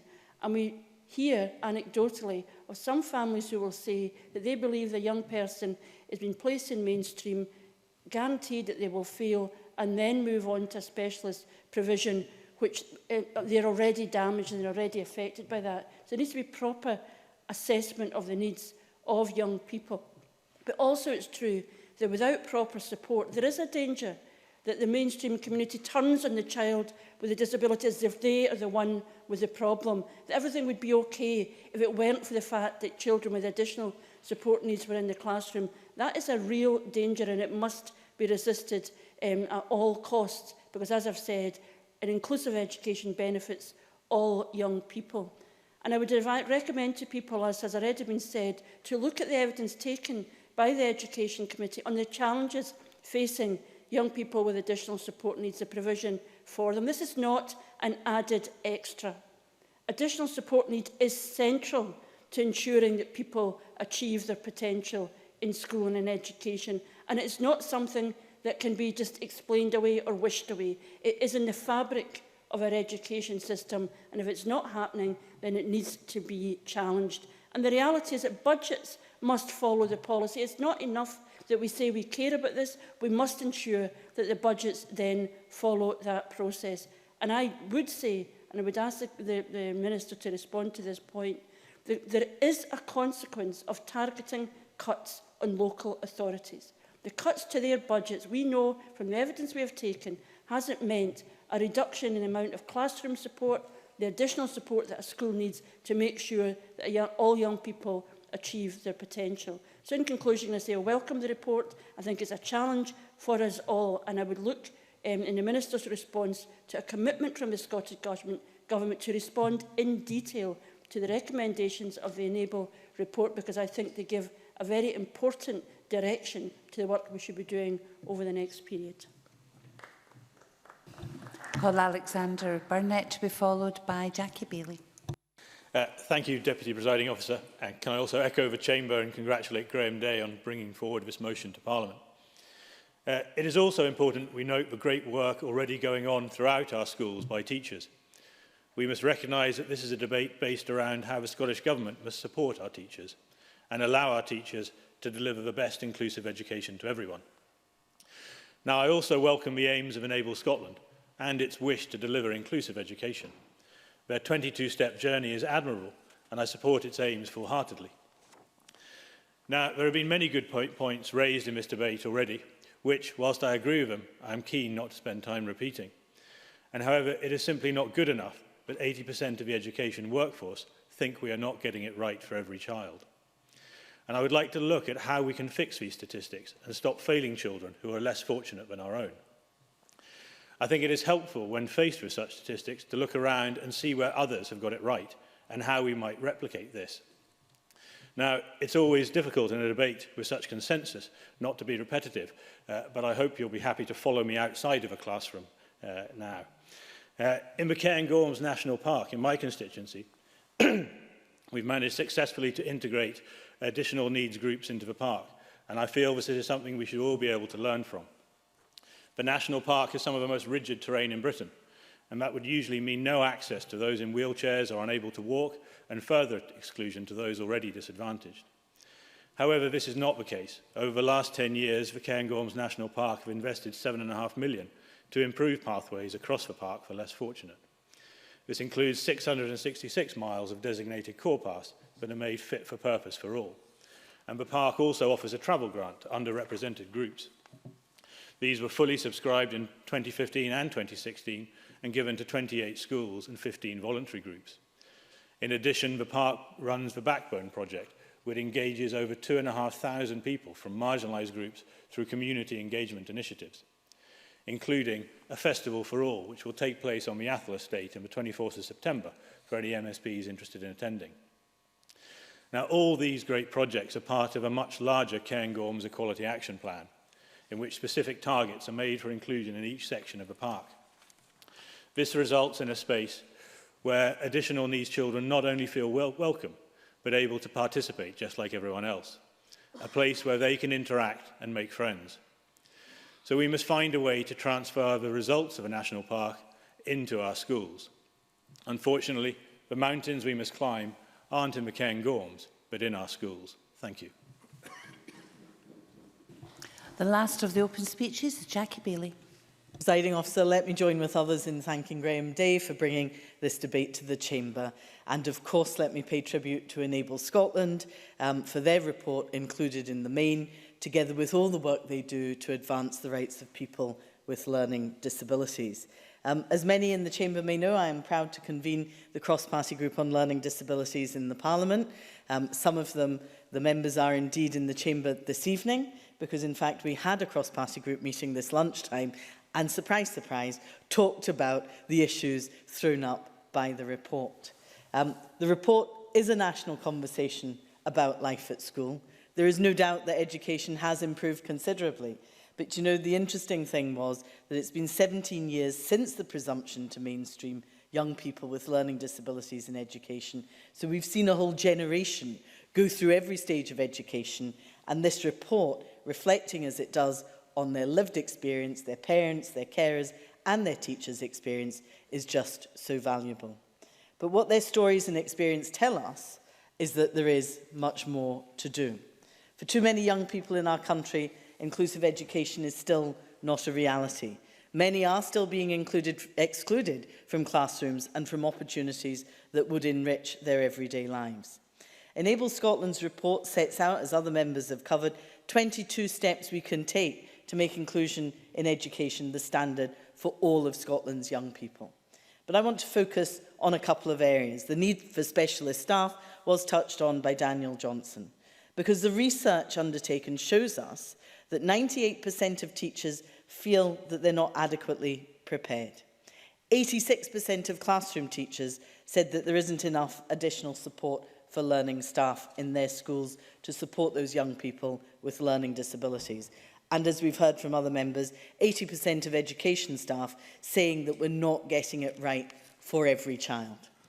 And I don't say this, Graham Day, to score party political points, but there are cuts to education budgets, and that's having an impact, because I've had many cases of parents and teachers complaining about the lack of support in the classroom that has an impact on their children. So I would urge the Scottish Government to consider all of the recommendations, and particularly the education workforce ones, make that central to work going forward. I note Enable Scotland's call for renewed investment in the role of additional support for learning teachers, and I hope that that will be supported, because that would ensure that that specialist resource is regularly available to all education staff. Can I welcome John Swinney's commitment to guidance on inclusive education? I think that's critically important. I want inclusive education embedded into every part of the curriculum, and I want us to ensure that the specialist teaching resource is in place to support that too. Training and employment for specialist support teachers matters. Additionally, this will benefit not only the pupils who rely on this kind of support at school, but the teachers and education staff who are routinely put under pressure at work, many of them feeling stressed and anxious due to not having that right support to meet the needs of children and young people with learning disabilities. The need for additional support for learning teachers was highlighted by people in my own constituency as part of Enable Scotland's national conversation. And I want to draw attention to two particular responses. One from a parent in Western Bartonshire, the other from a teacher in Argyll and Bute. Both stated that they didn't believe that proper support for children and young people with learning disabilities was actually in place. And in Argyll and Bute, the teacher highlighted that all of the training for additional support needs had been organised by them privately, and that the local authority had provided no support whatsoever. That clearly isn't good enough. We can do better, we must do better, we owe it to future generations of young people with learning disabilities to make it better.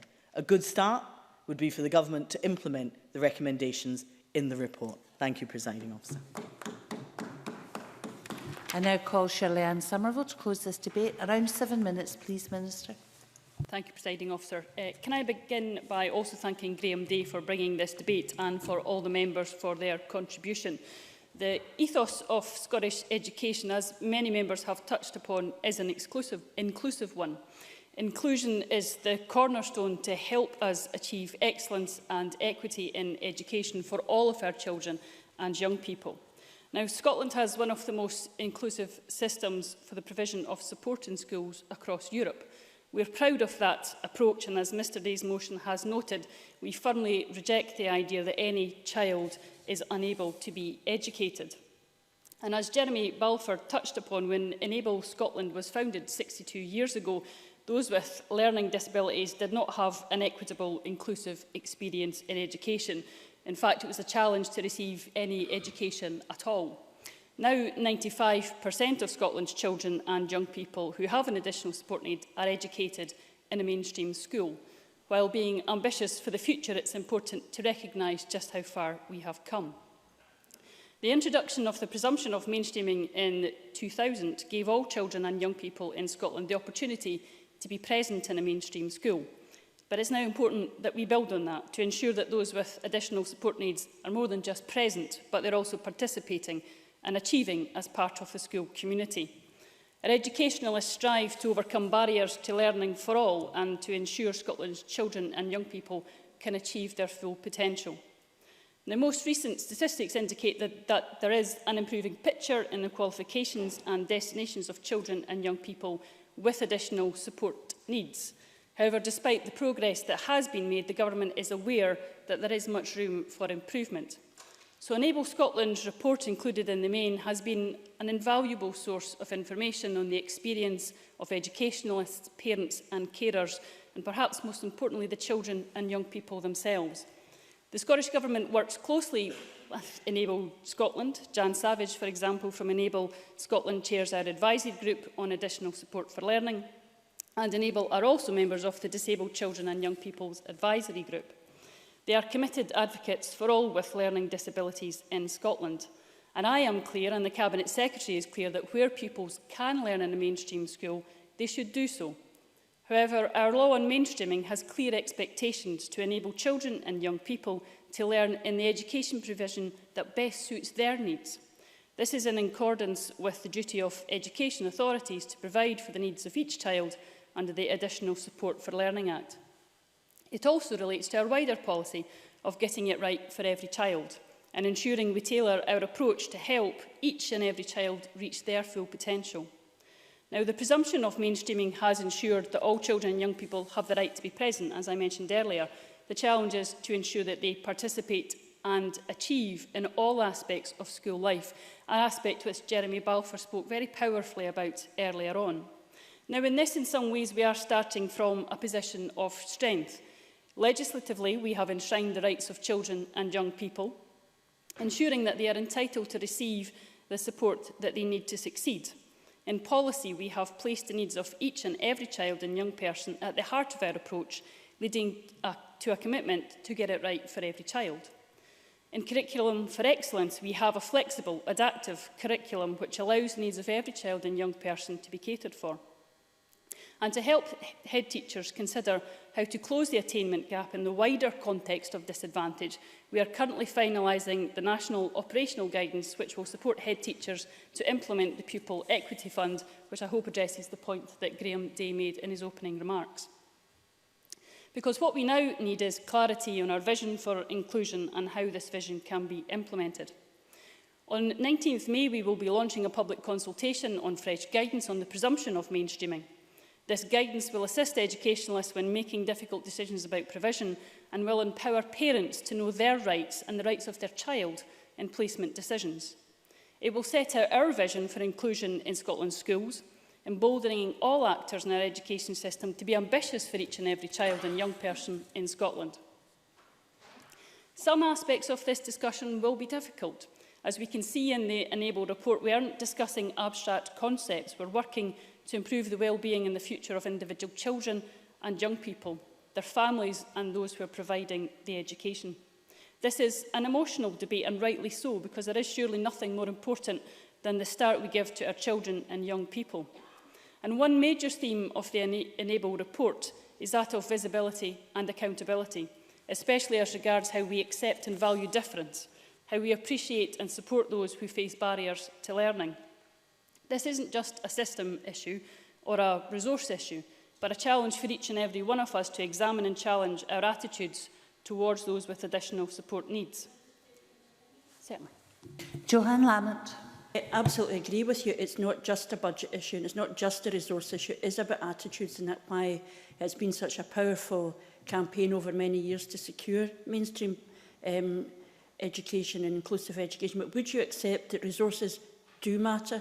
And the evidence to the Education Committee is that we're losing the classroom support, the personal support, the things that make a difference to people accessing opportunities in education. Shirley-Anne Somerville. I don't disagree with Joanne Lamont that resources are not an issue. But I think what we do need to recognise is, while the Scottish Government will look very clearly at the Enable report and its recommendations, I hope every single council does as well, because we all have to be responsible for our budgeted decisions. That's the Scottish Government and also every council that takes those budgetary decisions on staffing within the education system. We also need to remember, and we certainly shouldn't be content, that we should expect any less for our children and young people with additional support needs. And that's why accepting and appreciating difference is a very crucial lesson for us all to learn, and it's one that we hope our children and young people are now learning in our inclusive education system. Just as all of us in this chamber are different and stronger for it, so too are our children and our young people. Our diversity is our strength, and growing together, learning together, working together will help us build a more just society. And David Torrance put this very well, talking about communities being built within our schools. Joanne Lamont made that same point too. This debate has been an important opportunity to reflect once again on how we ensure excellence and equity for all our children and young people in Scotland. The voice of the children and young people will be our best guide as we take this work forward. The most important thing for the Scottish Government to do in this context is to listen. We will listen to the comments made by the respondents in the Enable report, and we will carefully consider each recommendation made by Enable. But we will also not be afraid to champion the progress that we have achieved, to use it as an inspiration for improvement where we need to do that.